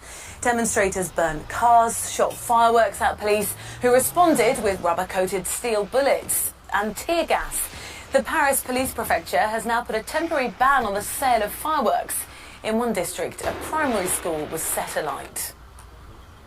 Well, let's go to outside of Paris's suburbs to speak to our correspondent Annalise Borges.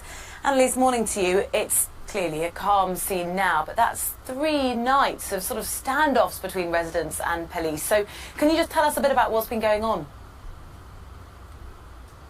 Good morning, Rosie. Well, indeed, as you said, for the 3rd night in a row, police had to respond to several incidents in the suburbs northwest of Paris, including here at Villeneuve-la-Garenne. I'm going to step aside to give you an idea of what it looks like. This morning you can still see the rests of the trash that protesters set alight. Several trash cans and vehicles were set on fire here in this area. And once again, police were shot with fireworks and responded with tear gas and rubber bullets. We have seen these tensions for several days now, with dozens of people, at least 16 people arrested so far in several different areas. A wave of violence that was, of course, triggered by an incident that happened just around the corner from where I'm standing on Saturday night. A 30-year-old motorcyclist crashed into an unmarked police car. And residents here posted several videos online saying that police deliberately opened the door of their car to hurt that resident. They say that is a show of the harassment they have been victims for the last few weeks, during which police have been taking advantage of their mandate to keep the streets clear, to abuse and sometimes even beat residents of these areas, of these poor districts that have been hit very hard by the COVID-19 epidemic and by the subsequent lockdown imposed here in France. The police prefecture in Paris said they would not comment on non-specific incidents, but an investigation has been open. The question now is, of course, how long will these protests last? I just spoke to a resident who said she's very worried about her safety, about her son. She has a 3-month-old baby, and said that these clashes have been keeping them awake at night. She just left for work. Like many here in these poor areas of Paris, they don't have the option. They have to go to work every day. They end up going to work in crowded public transportation, risking their health, coming back home and transferring that risk. It's a sponge. Okay, that's good. It's a claw. You can kind of get what she's saying there. And you can close that one out. I'll play that in a second. So just to kind of give you an idea, Britt Bosner was saying that the BBC is not touching that story of the clashes. Remember, right before, and kind of want to remind people, right before all this happened, we had the Hong Kong protests, we had the Gilets jaunes, they had the yellow vests, we had a lot of movement, and people were already upset with France's government. Right. And those people didn't go away, and that is definitely a telltale sign of totalitarian governments who are using this moment as a way to suppress the actual problems that be. And so if you can just focus everybody on something else as a magic trick, you can get them focused off of everything else. But the caveat here is that the government is not in control of this. They're not in control of their using the fear. This is the panic button that the globalists have pushed, and they're not in control of it. And you're not in control of it. And you got to look to God, because he is in control of it. Now, I have a happy video here with Australians opening up Bondi Beach here. Very excited to get their surfboards out. That is fairly exciting. In Sydney, Australia.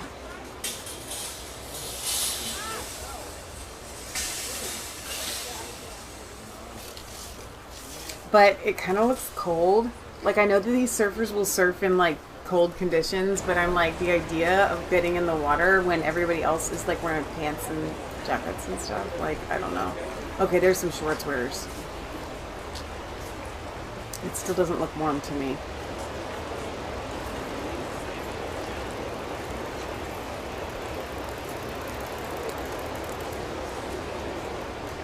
Well, they're all pretty much in wetsuits, so yeah, it's probably pretty cold. I love that they love that this is the thing. I want to be a surfboarder. No, you don't. You really don't. See, they're wearing like jackets and stuff to go to the beach. They're brave. They're brave. They're like Swedes. Whoa. Those are some waves, man. Those are some intense waves, man.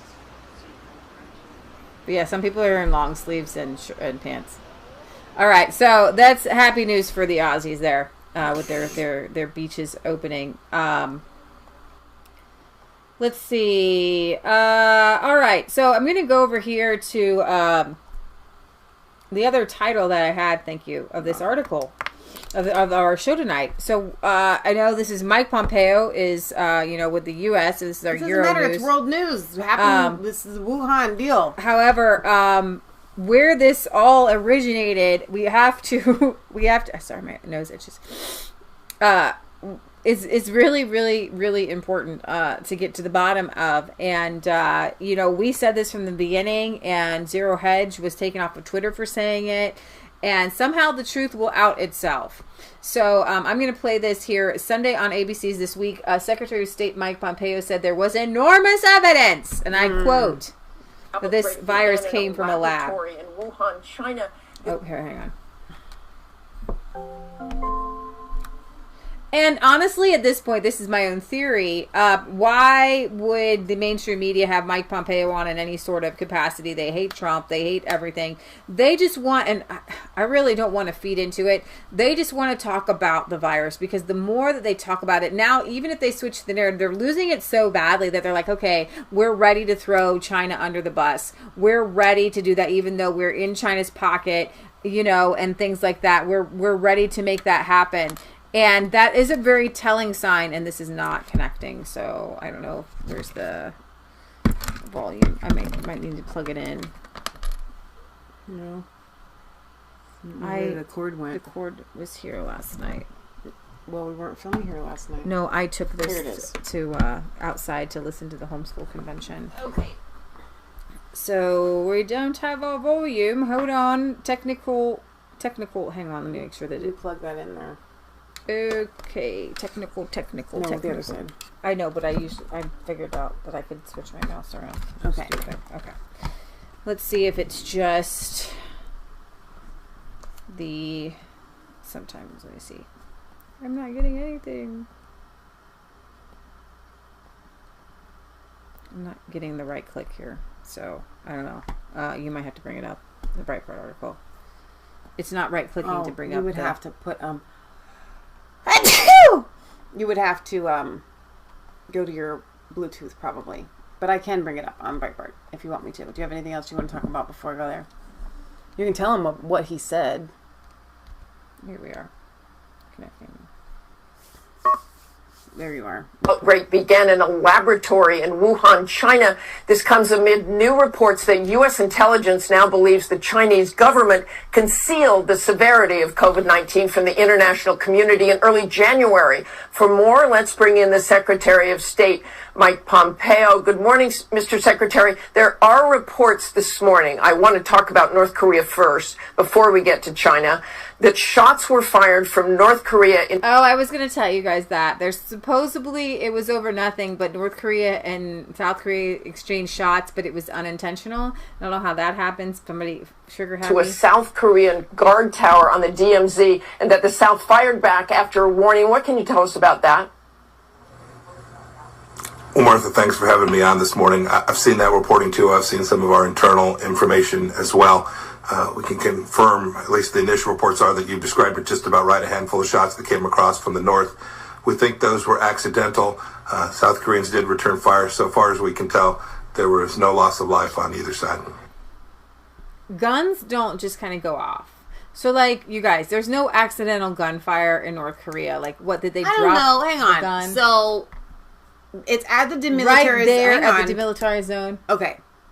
We have seen videos of that, and it's really intense. If you have a defector or somebody that wants to well, that's leave true, the but country, it wouldn't be an unintentional shot. Exactly. But what I'm saying is, they can cover. I'm agreeing that it's probably not unintentional. The gun randomly went off. No, but it could be that it wasn't. When they say unintentional, they just mean it's not like we planned. We want to start shooting South Korea, or we want to start shooting at North Korea. There has to be something. A gun there didn't randomly go off. Somebody shot at something on purpose. And then on the other side, you see, somebody shoots your side, and you just go bang.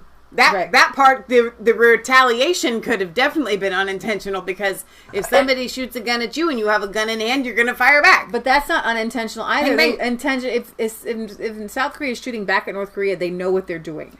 In the exact moment you're holding a gun and somebody fires a shot at you, are you going to wait for somebody up ahead to say fire back? Unintentional shooting is when you're waving around the gun. Oop, went off. No, if you're shooting back, it's not unintentional to shoot.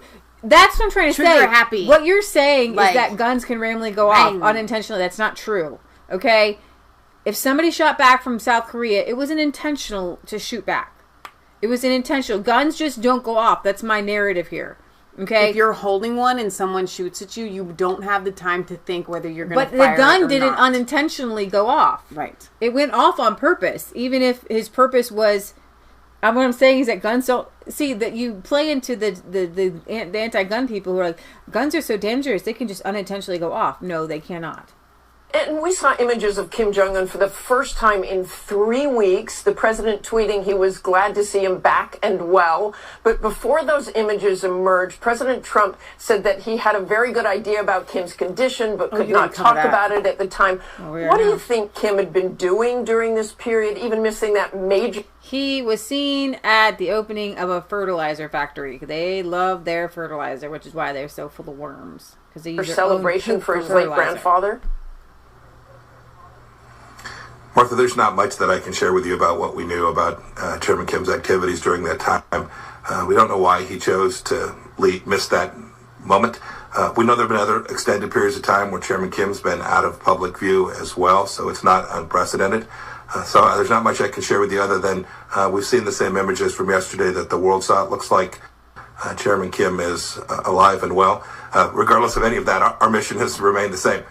To convince the North Koreans to give up their nuclear weapons, to verify the same, and to then create a brighter future for the North Korean people. That's been something President Trump's been focused on since the beginning of his time in office. During this period? Mother, I just can't say anything about that. Can you rule out that it was COVID or that there was a cardiovascular problem? Hey, Martha, I appreciate you continuing to try. I just can't offer you anything further here this morning. Okay, thanks on that. I want to turn to China with intelligence officials, as we mentioned, saying that the Chinese government intentionally concealed the severity of COVID-19 from the international community in early January while it stockpiled medical supplies. In terms of international concealing, I assume you think they did that intentionally to keep as many masks for themselves as possible. Will there be some sort of retaliation? So, Martha, you've got the facts just about right. We can confirm that the Chinese Communist Party did all that it could to make sure that the world didn't learn in a timely fashion about what was taking place. There's lots of evidence of that. Some of it you can see in public, right? We've seen announcements. We've seen the fact that they kicked journalists out. We saw the fact that those who were trying to report on this, medical professionals inside of China, were silenced. They shut down reporting. All the kind of things that authoritarian regimes do. It's the way communist parties operate. This is classic communist disinformation effort. That created enormous risk, and now you can see hundreds of thousands of people around the world, tens of thousands in the United States have been armed. President Trump is very clear. We're going to hold those responsible accountable, and we'll do so on a timeline that is our own. And as for the origins of COVID-19, the Office of the Director of National Intelligence released a statement this week saying the virus did originate in China, but concurs with the wide scientific consensus that the COVID-19 virus was not man-made or genetically modified. Statement going on to say that they will continue to examine whether the outbreak began through contact with infected animals or if it was the result of an accident in a laboratory in Wuhan. Later, the president was asked if he had seen anything that gave him high confidence that the Wuhan lab was the origin of the virus. Let's listen.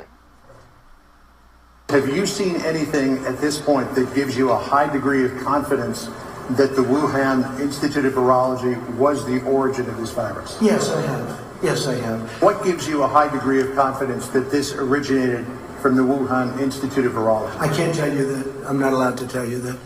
I'm not allowed. And Mr. Secretary, have you seen anything that gives you high confidence that it originated in that Wuhan lab? Martha, there's enormous evidence that that's where this began. We've said from the beginning that this was a virus that originated in Wuhan, China. We took a lot of grief for that from the outset, but I think the whole world can see now. Remember, China has a history of infecting the world, and they have a history of running substandard laboratories. These are not the first times that we've had a world exposed to viruses as a result of failures in a Chinese lab. And so while the intelligence community continues to do its work, they should continue to do that and verify so that we are certain.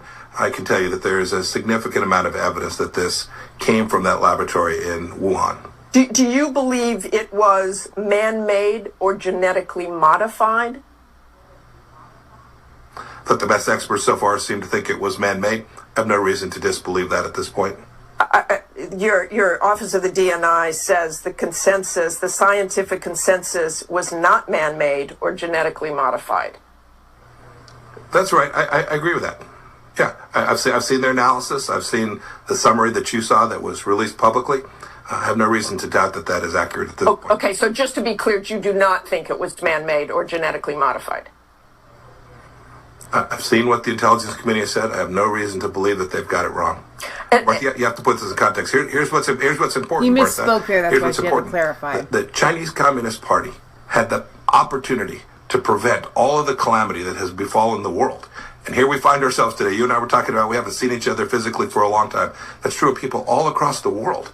This is an enormous crisis created by the fact that the Chinese Communist Party reverted to form, reverted to the kinds of disinformation, the kinds of concealment that authoritarian regimes do. Had those scientists been operating in America, they would have put this out, there would have been an exchange of ideas, and we would have quickly identified the kinds of things that needed to be done in response. Instead, China behaved like authoritarian regimes do, attempted to conceal and hide and confuse. It employed the World Health Organization as a tool to do the same. These are the kind of things that have now presented this enormous crisis, an enormous loss of life, and tremendous economic cost all across the globe. The Australians agree with that.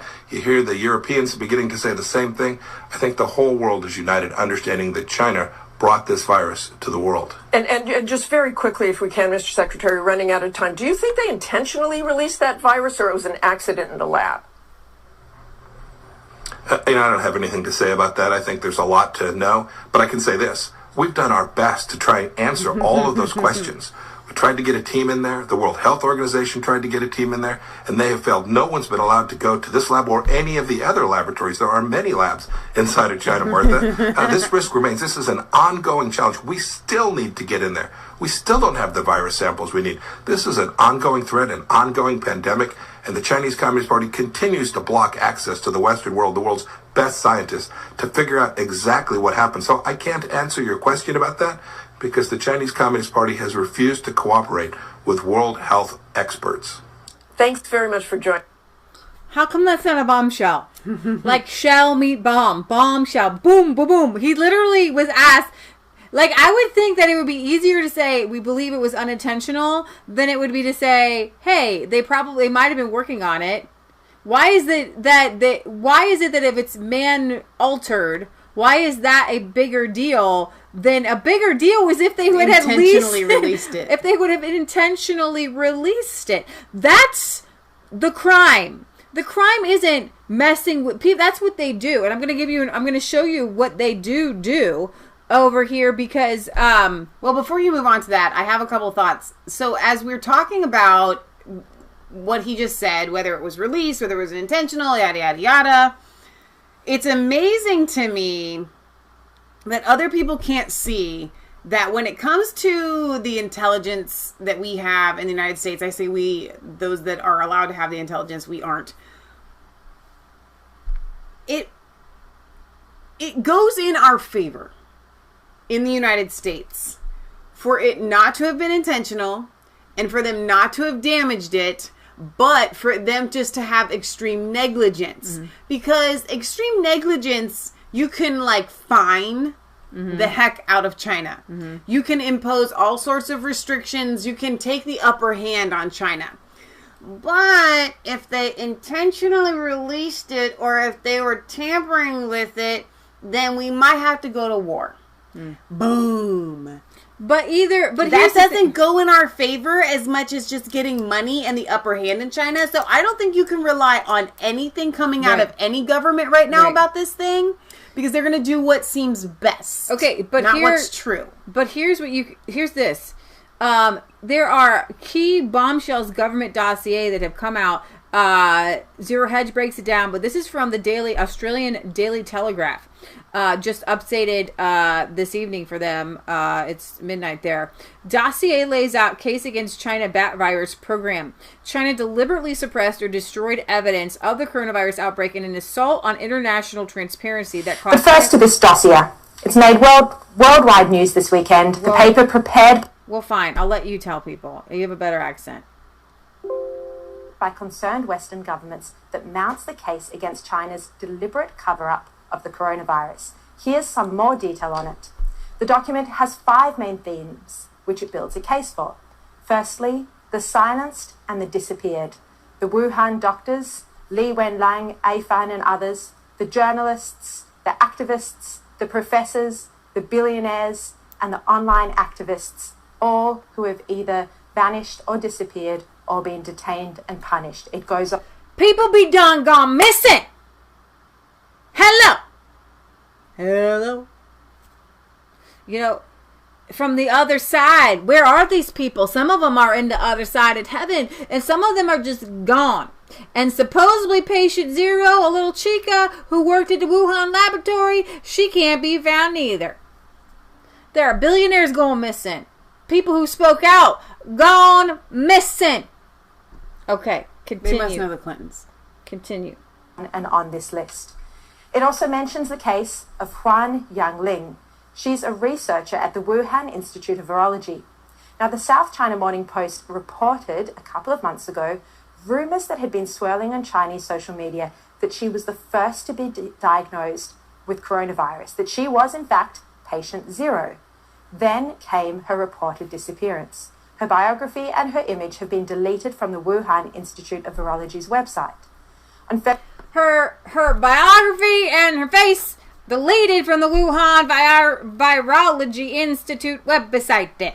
Okay? There are a lot of crazy things going on around this. February 16, the Institute put out a public denial that she was patient zero, and they said that she was alive and well. But since then, there has been no proof of life, which has continued to fan speculation. And it's this case, among others, that is included in the dossier.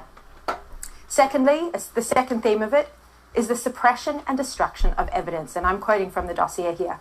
Virus samples ordered destroyed at genomics labs, wildlife market stalls bleached, genome sequence not shared publicly, Shanghai lab closed for rectification after sharing its own academic articles.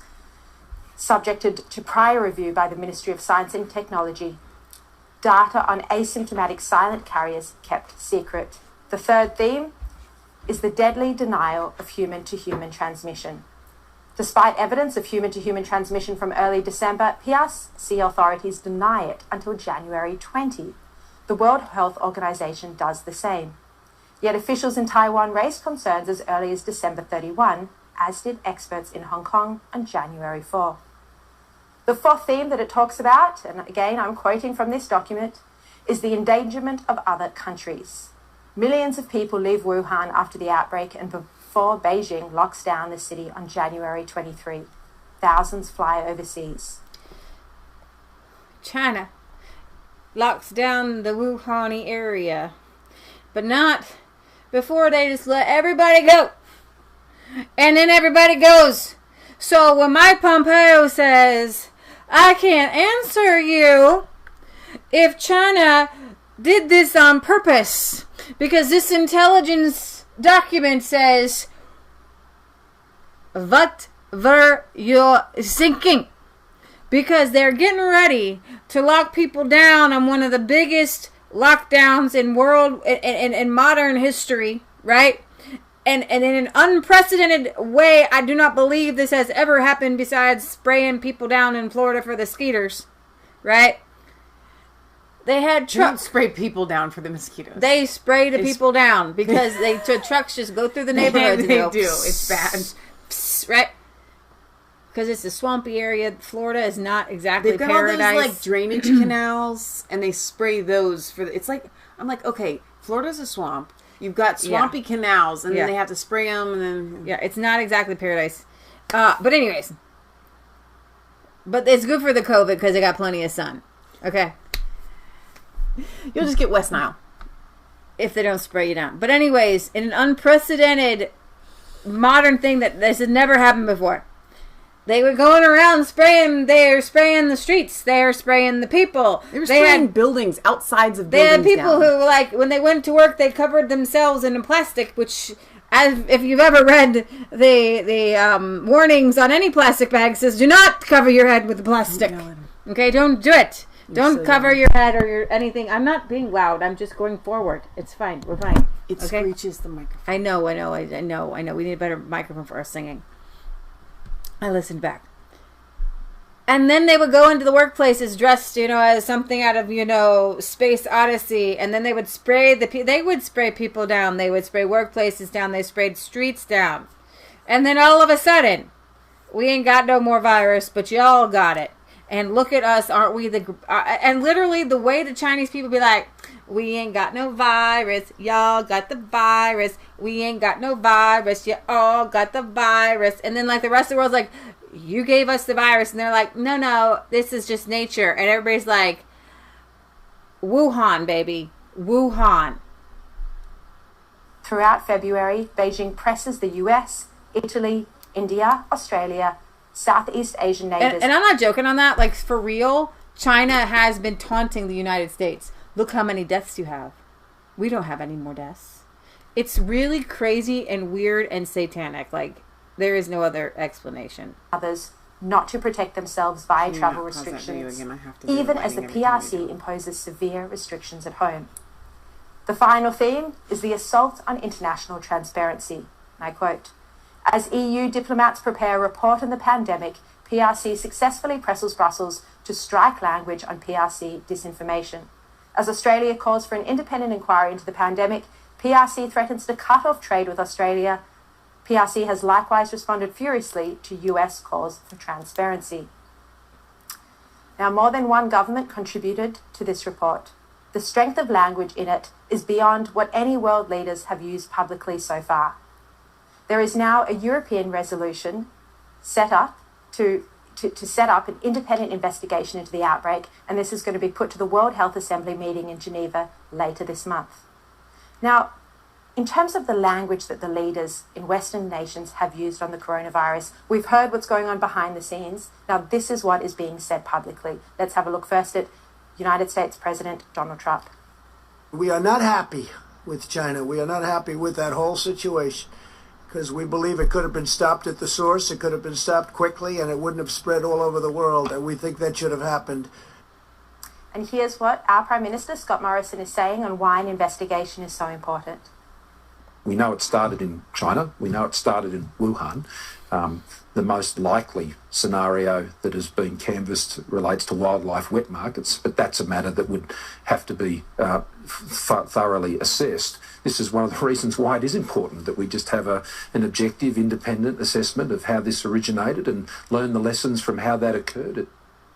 Scott Morrison also confirmed at that press conference on Friday my story that he had been aware since early February that the virus may have inadvertently leaked from a Wuhan laboratory.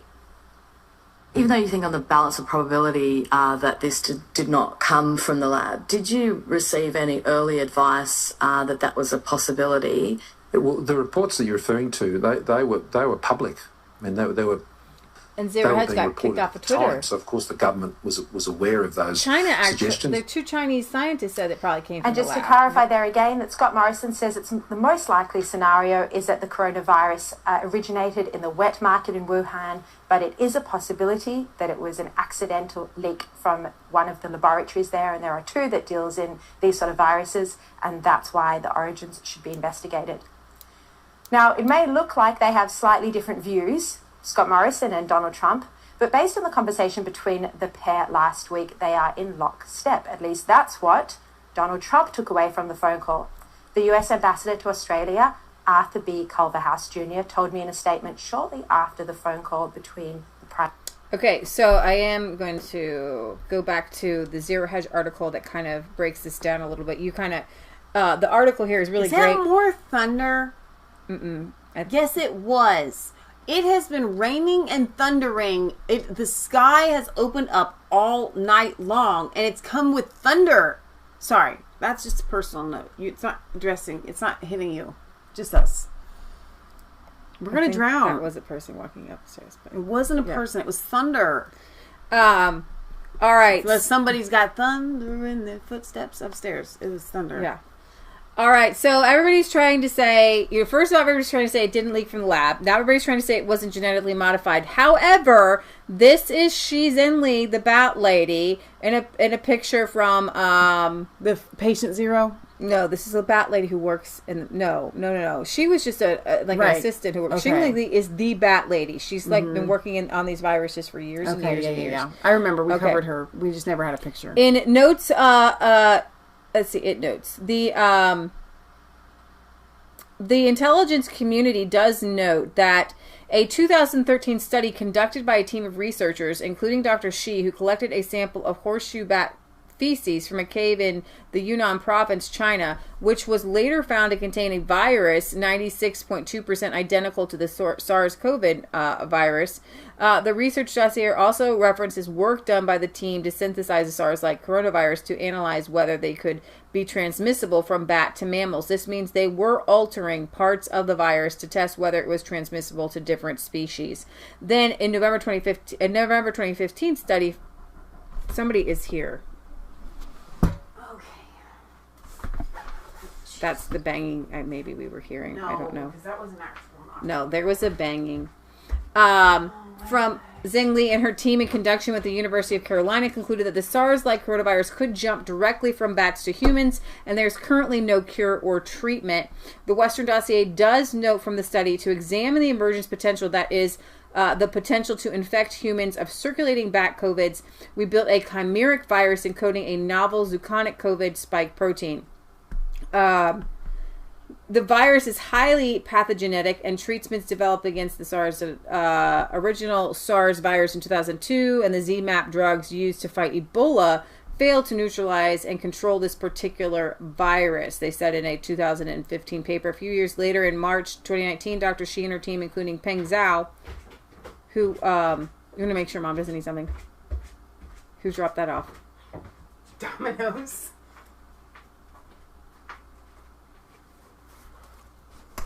Dale Jones in the chat. This is a heavy pizza.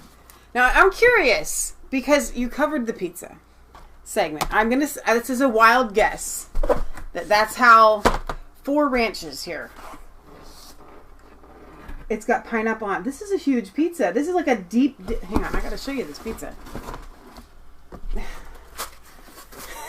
Dale, you are the best guy ever. Okay, can you guys see this pizza? It smells really good. Okay. And he's laughing. He puts LOL. Dale, you have the best sense of humor ever. So Leah doesn't like it when we eat on this show. Today, who cares what Leah thinks? So Leah may continue to read the article. I'm just gonna hold. Okay, this is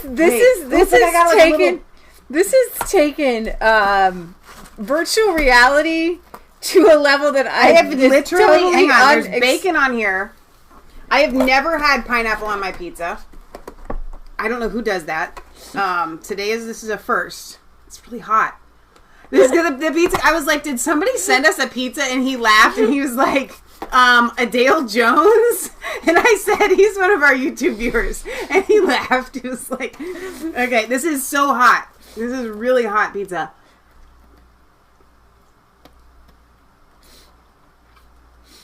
Bacon pineapple. Bacon pineapple. It's actually pretty good. So, now I can say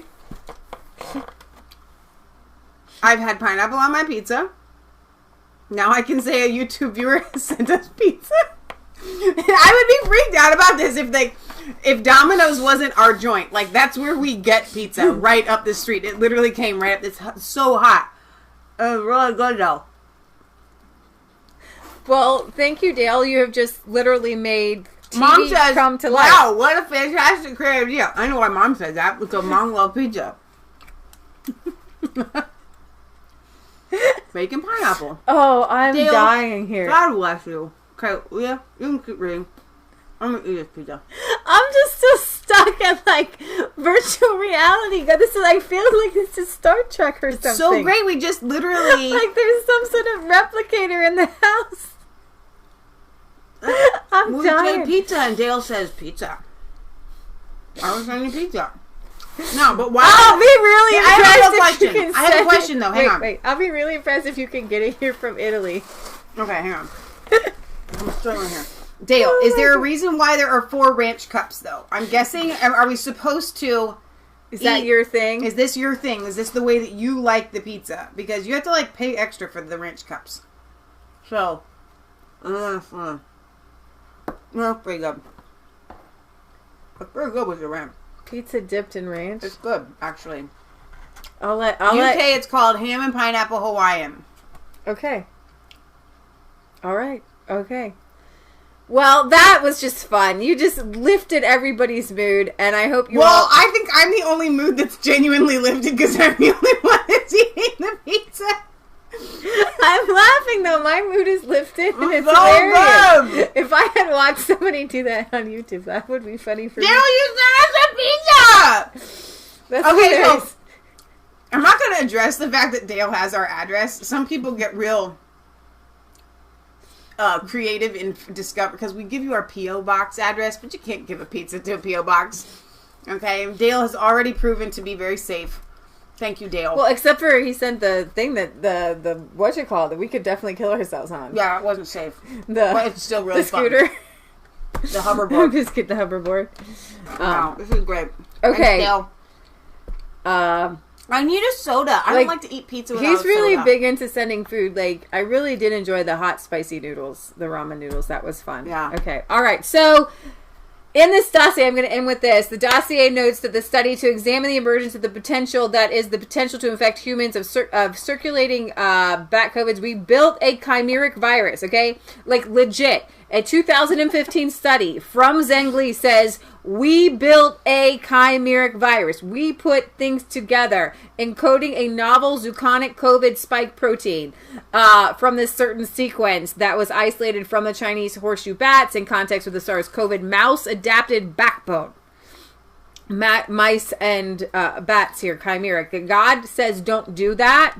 Don't do it. All right? This virus is highly pathogenic, and treatments developed against the original SARS virus in 2002 and ZMapp drugs used to fight Ebola failed to neutralize or control this particular virus that they made. Okay? We made a virus to try to test what would work on it, and nothing worked on it.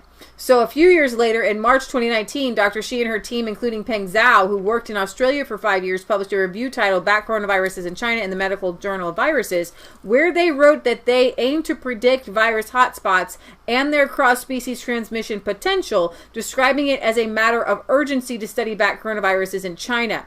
So Zhengli and Zhao's Australian research, they spent 3 years in Australia's animal laboratory operated by the country's National Science Agency, and they arranged to have wild bats caught and transported alive to Queensland in the lab in Victoria, while the United States has since cut all funding to the Wuhan virus lab there. We shouldn't have, again, with needless spending that we have in the United States, sending money to this Wuhan lab.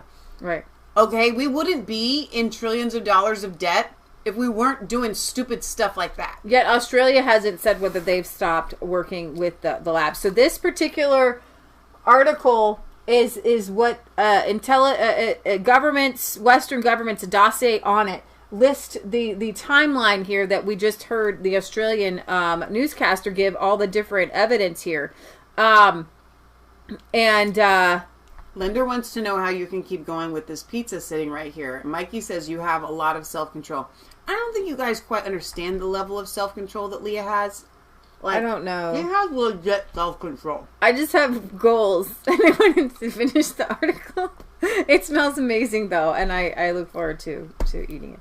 All right, guys, so I guess I'm going to finish there. Why Sweden has already won the debate on COVID-19 lockdown. And I am not going to just throw away the people mentioning Sweden just because it's unfair that they're not mentioning the other places. Just because I believe that they're realistically using Sweden as a model.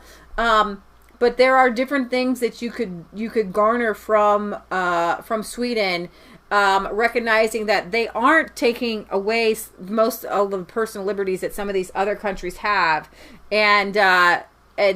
but they don't. If you guys just kind of look at the way Italy is laid out, Sweden and Stockholm, like its major city, is not laid out the way. Oh my gosh! Yeah. Italian towns. We talked about the population. You and I did. I don't know if we covered it on our show, but the population of Sweden versus Italy, and I'm going to get this wrong, but it's somewhere.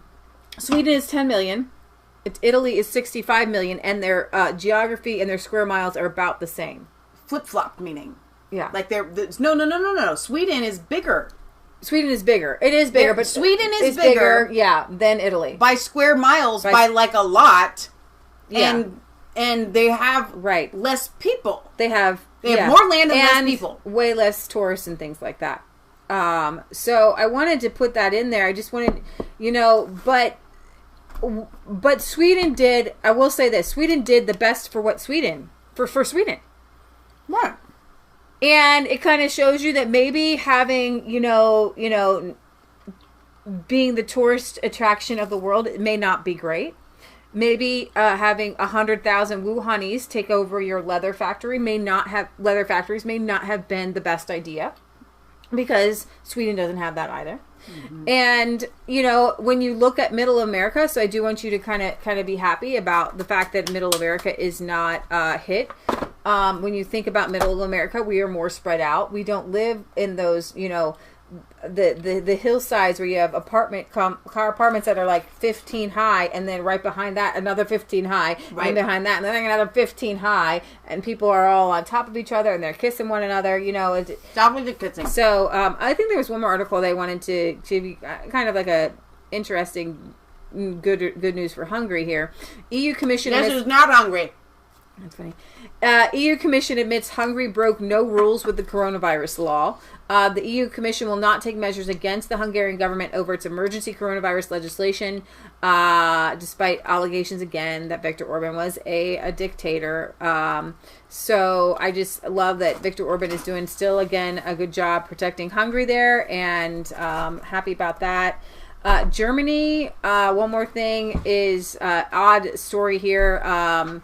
So Germany is going to... In our focus on faith, the coronavirus pandemic is having a huge impact on the faith. Open up church services, but no singing. Germany allowed church services to resume in a limited capacity on Sunday following a 6-week hiatus during countrywide coronavirus lockdown, but worshipers won't be allowed to sing just yet. A set of strict rules prohibits worshipers from singing in church over fears that it could spread through your droplets. And then the Cologne Cathedral, the largest church in Germany and the largest Gothic church in Northern Europe, held its first ceremony Sunday for those who work at the church. The ceremony was limited to 122 people, a restriction that will remain when public services begin Wednesday, and you can register. The cathedral normally sees 20,000 visitors a day. Germany last week eased some hygienic and social distancing restrictions meant to curb the spread, agreeing to reopen playgrounds, churches, cultural institutions such as museums and zoos. Authorities postponed a decision on when to relax rules for restaurants, hotels, and kindergartens. So far, we have managed to succeed in doing so. We are all together, she says. I didn't tip the pizza guy. I know. wasn't expecting the pizza. I know. I think he understood. That's funny. We'll get you on the flip side. So, Germany there has 6,812 COVID deaths and 164,000 confirmed cases. And I think that there is a whole lot of more news here, but we're going to end our show now. I'm trying to see with the latest. Well, so did you tell them about what happened to the U.S. with this silly, there was like 23,000 Lazaruses? Yeah, CDC. What happened? I don't know what happened. Our deaths were in the 60,000s, and then they dropped to the 30,000s. Mm-hmm. And everybody is left. There hasn't, as far as I know, been an explanation as far as why that happened. I think it's because a lot of these hospitals were labeling deaths as COVID deaths to get their funding, because you get a lot of money for having a COVID death. And they went back in order to not have to pay those hospitals that money. They did some checking, and then the numbers fell. Yeah, it's really hard to find here what's going on, but people all over Twitter were saying, oh my gosh, we went from 60 to 30 or something like that. Out of focus here. Come on. There it is. Let's see if we can get... it was really pretty crazy. I wonder if... Oh, Dale says that the tip was included on the order. You don't want to get a rep that says you don't tip. Dale... You are just so sweet. You think of everything. Oh, that's really nice. Shoot. So here is the all right, there it is. It's right there. No, it says 55,000, then it drops to 26. But what are these dates? What do you mean, what are those dates? Yeah, and then it drops to 26. Right. Exactly. So how did it do that? I know. We need to find out. It's insanity. Yeah. So it doesn't make any sense at all. Yeah, and the fact that they haven't come out. I haven't been able to figure that one out. If you guys can figure that one out, let me know, because it's all over Twitter, and you can't Google it, because obviously they don't want you to know. So Mike Whitney says all cancer deaths and heart attacks were prevented by this virus in the last 2 months. It's a miracle. I have a little bit of a different stance on that. I think that definitely many of them were labeled as COVID. I think they were. But I think that there is the portion of there's just less deaths and injuries and so on and so forth because of the lockdown. It doesn't make the lockdowns okay. It doesn't make it so that that's how we live. We all take risks by living. There's less. This is a random news story for you that is not European based, but maybe it's the virus based. If you own airline stock, oh yeah, this problem. Sell today. Go on, because there will be a bloodbath tomorrow. Because Warren Buffett. Can you sell on a Sunday? I don't know. I don't know. Buffett has a Warren Buffett. He's I think it's like $79 billion. He's just so crazily evil. I say evil because there's no way you can get to that level without stealing from other people. Right. But he's got a company called Berkshire, and they buy and they sell stocks. And so he originally had bought a 10% stake in the 4 top airline industries.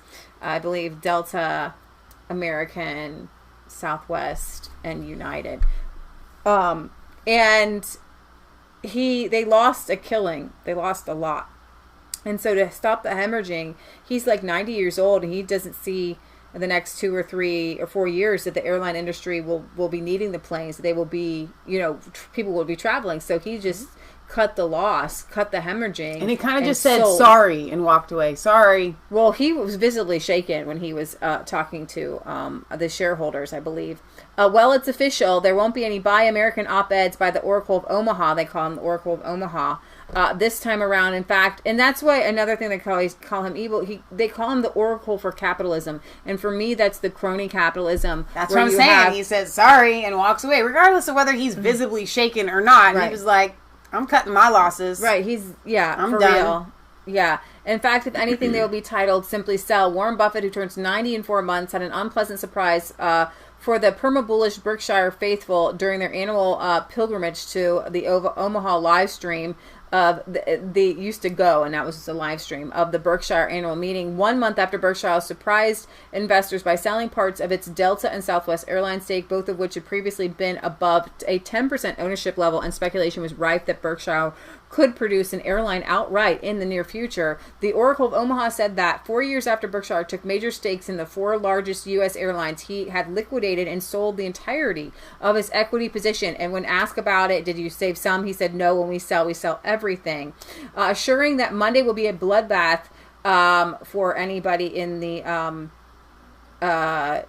transportation industry. Buffett justified his decision as follows: the world has changed for airlines, and I feel like this is important worldwide news.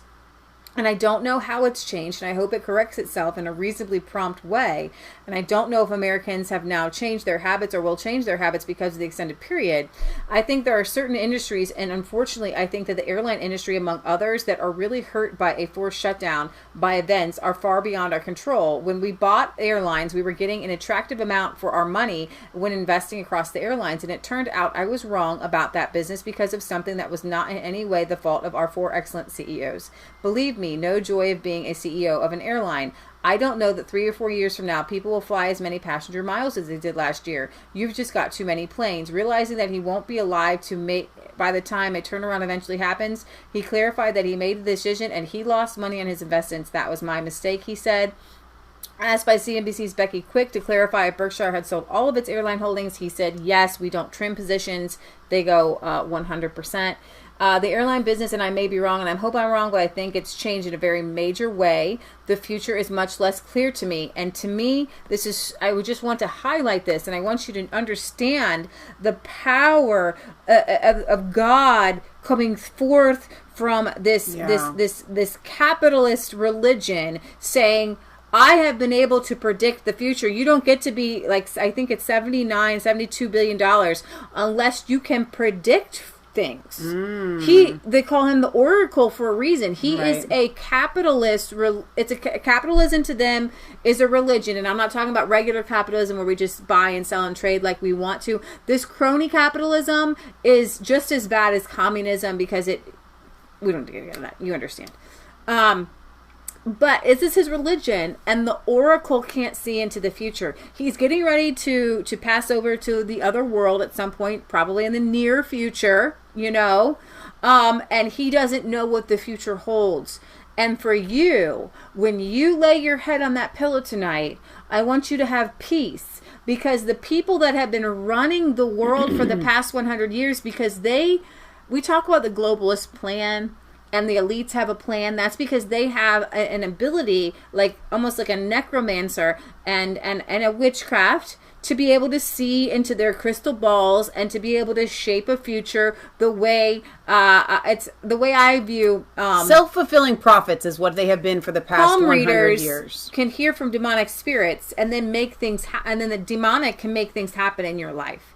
The palm readers aren't seeing into your future. The demonic makes things happen. But these people have literally planned and connived and schemed to make their prophecies come to pass. But they can't see into the future. And so this is the piece I want to give you, because the globalists can't see into the future. The Bill Gates, they had their game planned out. The pandemic 201, and they were all excited, but they pushed the button too soon. If that was a pandemic was going to happen, it needed to happen smoothly and naturally, right? You can't force it to happen. And what they did with all the shutdowns was forcing their pandemic game to happen. They were trying to force a square into a circle, and people rebelled. Because if you watch World War Z or things like that, people don't necessarily, it would have been a whole different thing with 65 million people dead, right? It's a whole different ballgame. But this isn't the case because the elite don't want to die either. Again, Pompeo, and I shouldn't be taken off of YouTube for saying Pompeo, our own Secretary of State, cannot say definitively that China didn't release this. We do know who was China working for. I'm allowed to at least say and to put out a question. Was China working with any other globalist elites to make a pandemic happen?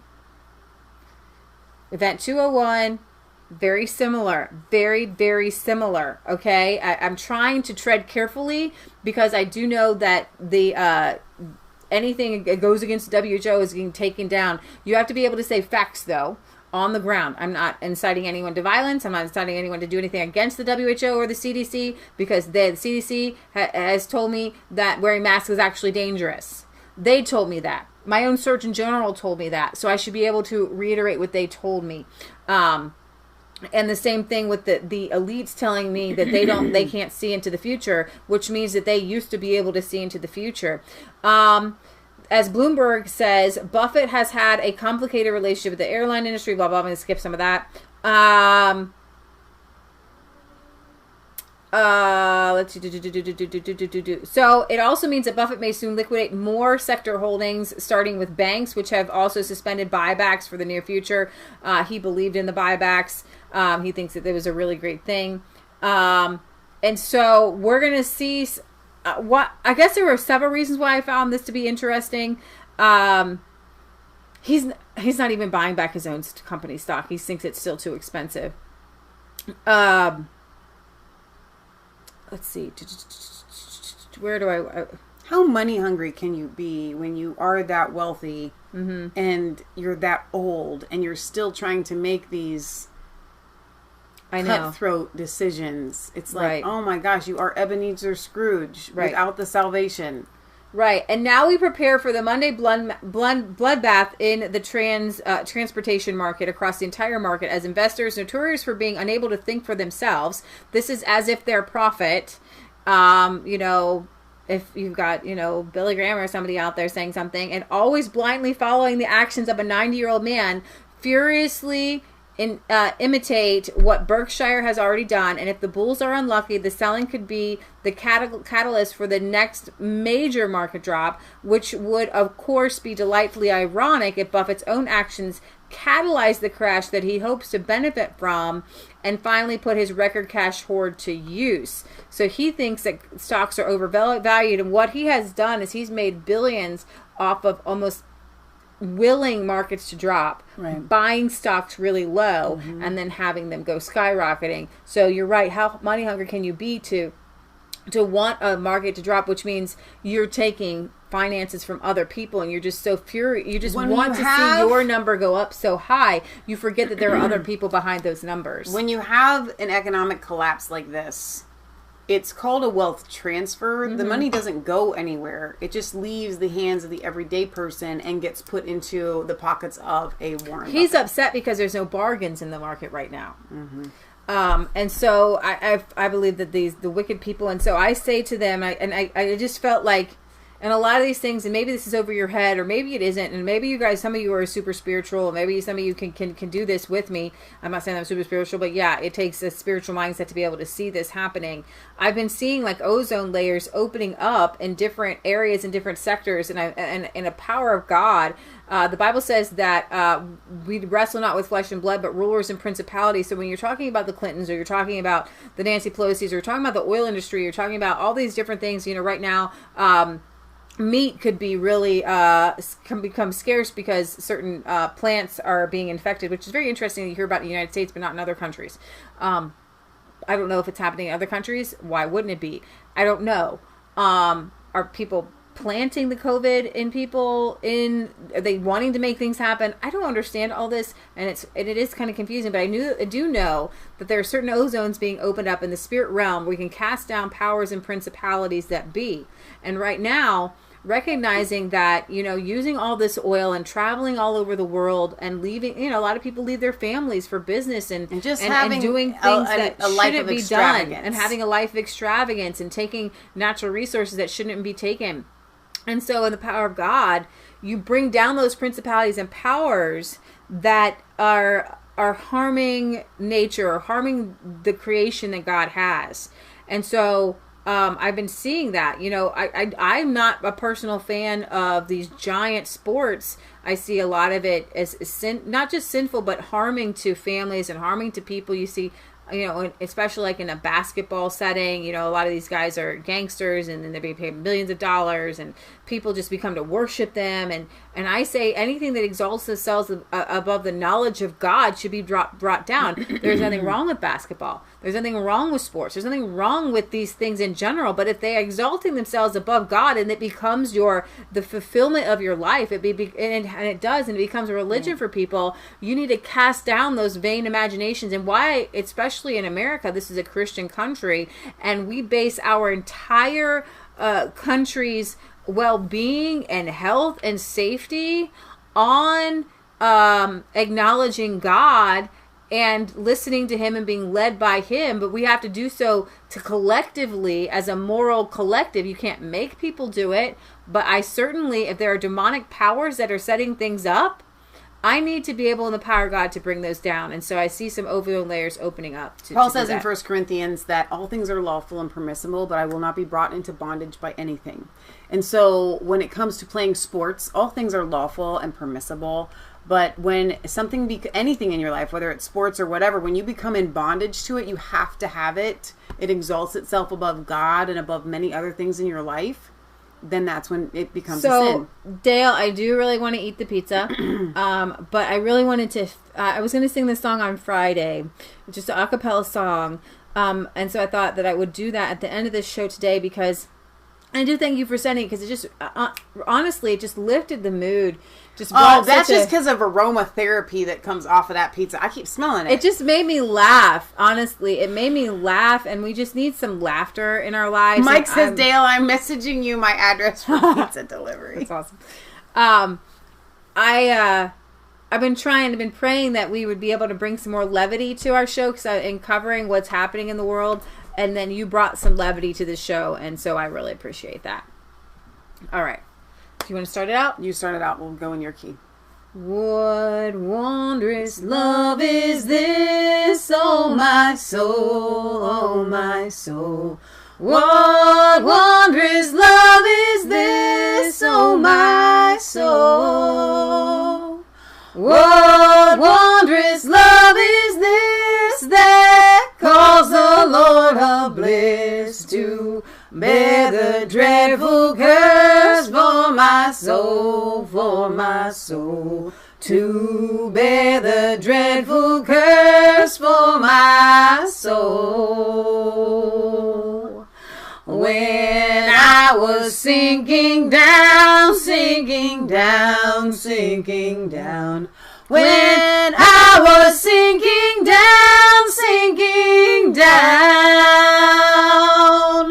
When I was sinking down beneath God's righteous frown, Christ laid aside his crown for my soul, for my soul.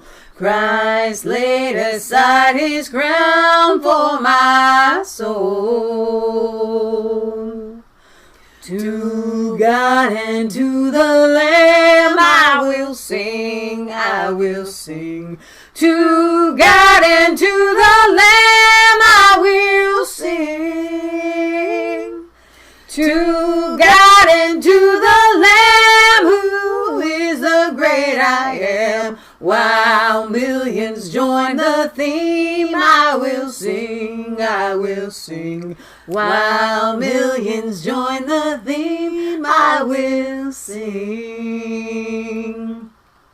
And when from death I'm free, I'll sing on, I'll sing on.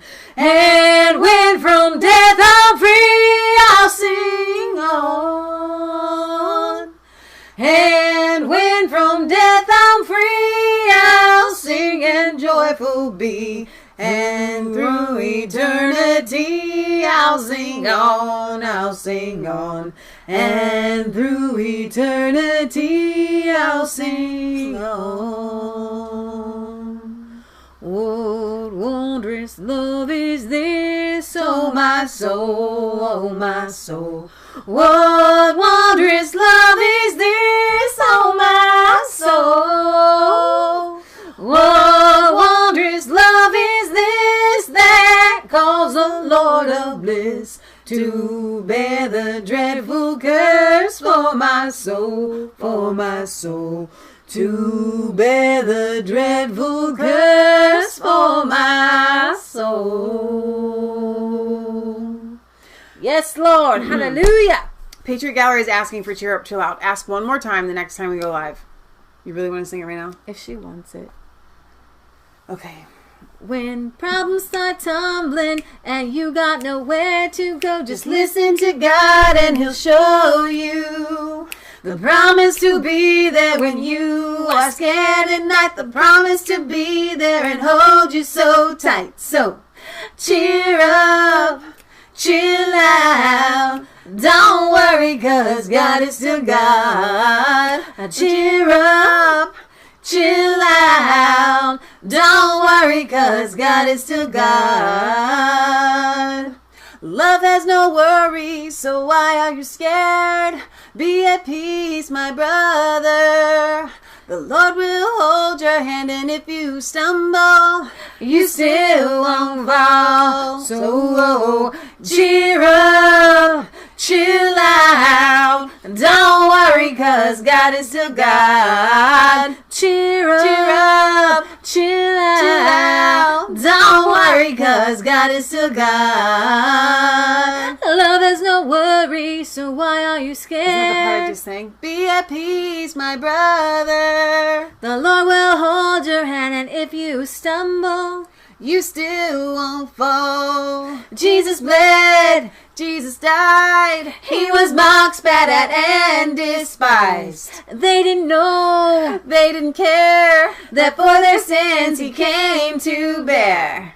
That for their sins He came to bear. But there is hope, there is light in our Lord Jesus Christ. But that's not it. That's not the end. 'Cause on the third day Jesus rose again. 'Cause on the third day Jesus rose again. So cheer up, chill out. Don't worry, 'cause God is still God. Cheer up, chill out. Don't worry, 'cause God is still God. Cheer up, chill out. Don't worry, 'cause God is still God. Cheer up, chill out. Don't worry, 'cause God is still God. Don't worry, don't worry, don't worry, 'cause God is still God. Very good. Hot dog. I put this in front of the mic. I hope I did it. Did it keep it from cracking? Did it? Because the mic always cracks when we hit the loud. I try. I know. It's not your fault. It's the mic. We need to, one of those foamy things. Yeah, I don't even know if that would help. All right, guys. Wait. Nope. Yep. You have to try the pineapple pizza on air. Oh, do I now? Yes. Maybe we should make Maddie do it. I'm not real hungry right now. I know you're never hungry at this time of day, but that doesn't mean you can't try your first bite. I don't trust that you... Make sure you get a piece of pineapple, and then you have to dip it in the... The pineapple's here. It's not at the end. I know. We're going to make me sure you're same ranch. Yeah, well. We're spreading the COVID. We don't have the COVID. What do you think? Did you taste the pineapple? I did. I actually kind of like the sweet. See, you're not hungry until you start eating pizza, and then you're like, I'm gonna finish the pizza. I actually was a lot hungry. of added calories with adding that ranch, but it's pretty good. So Patriot Gallery was saying that because I think it was Sandra, forgive me if I'm getting one of you wrong here, you're eating too much because your boys are eating a lot, and it's easier to not eat when they aren't there. Okay? And so Patriot Gallery says, I was outside, I worked for a solid 11 hours outside yesterday, and then we still took what Patriot Gallery calls, or she was telling you we call, a Rona walk. The Corona walk, because we're used to walking dogs all day long. So, morning, afternoon, and nighttime. Midday, afternoon, multiple times. And so we've been taking ourselves I can take 2 on or our... 3, I might walk 12 miles, 15 miles in a day just walking and so at nighttime, Michelle and we're calling it our Corona fat, Slim. but we don't like to call it Corona fat. So then we changed it to Corona Slim, and now we just call it the Rona walk in the evening. So, Britt Bozza says, Michelle, pineapple in curry is delicious too. You have to try that.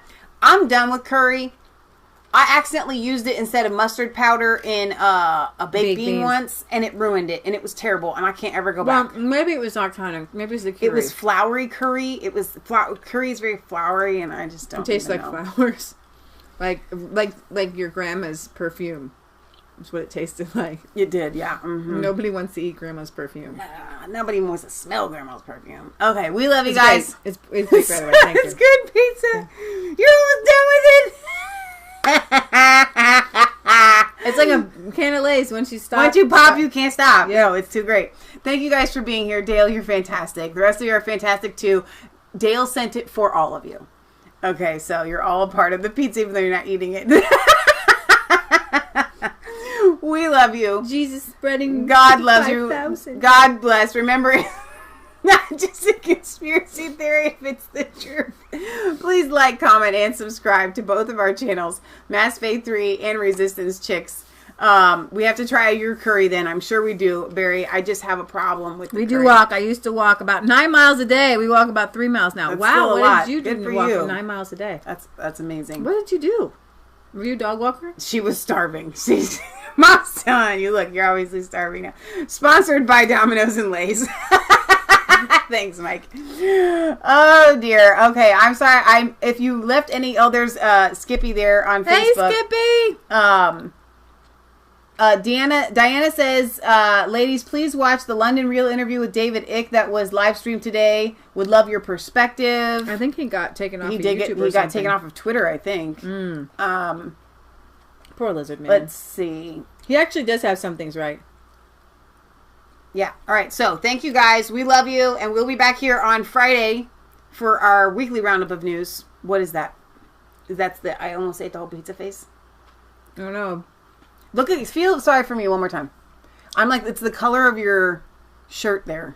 It's bad. But I kind of thought the whole time it just looks like maybe it's an added color to the shirt. Maybe, I don't know.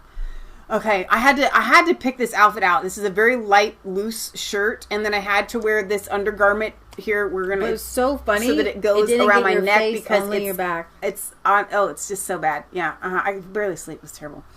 Okay, Leah's done with the pizza. You're not done. You're gonna finish it. We love you guys. God loves you. God bless. Have a wonderful rest of your week.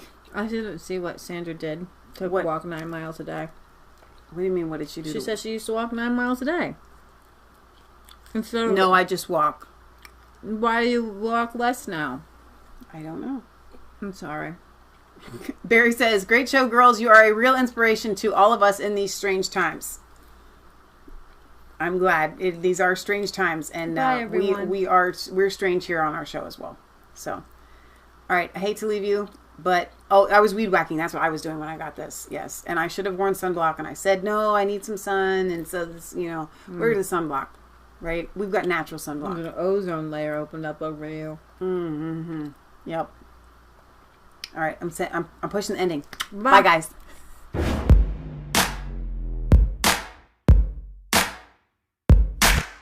I was cold.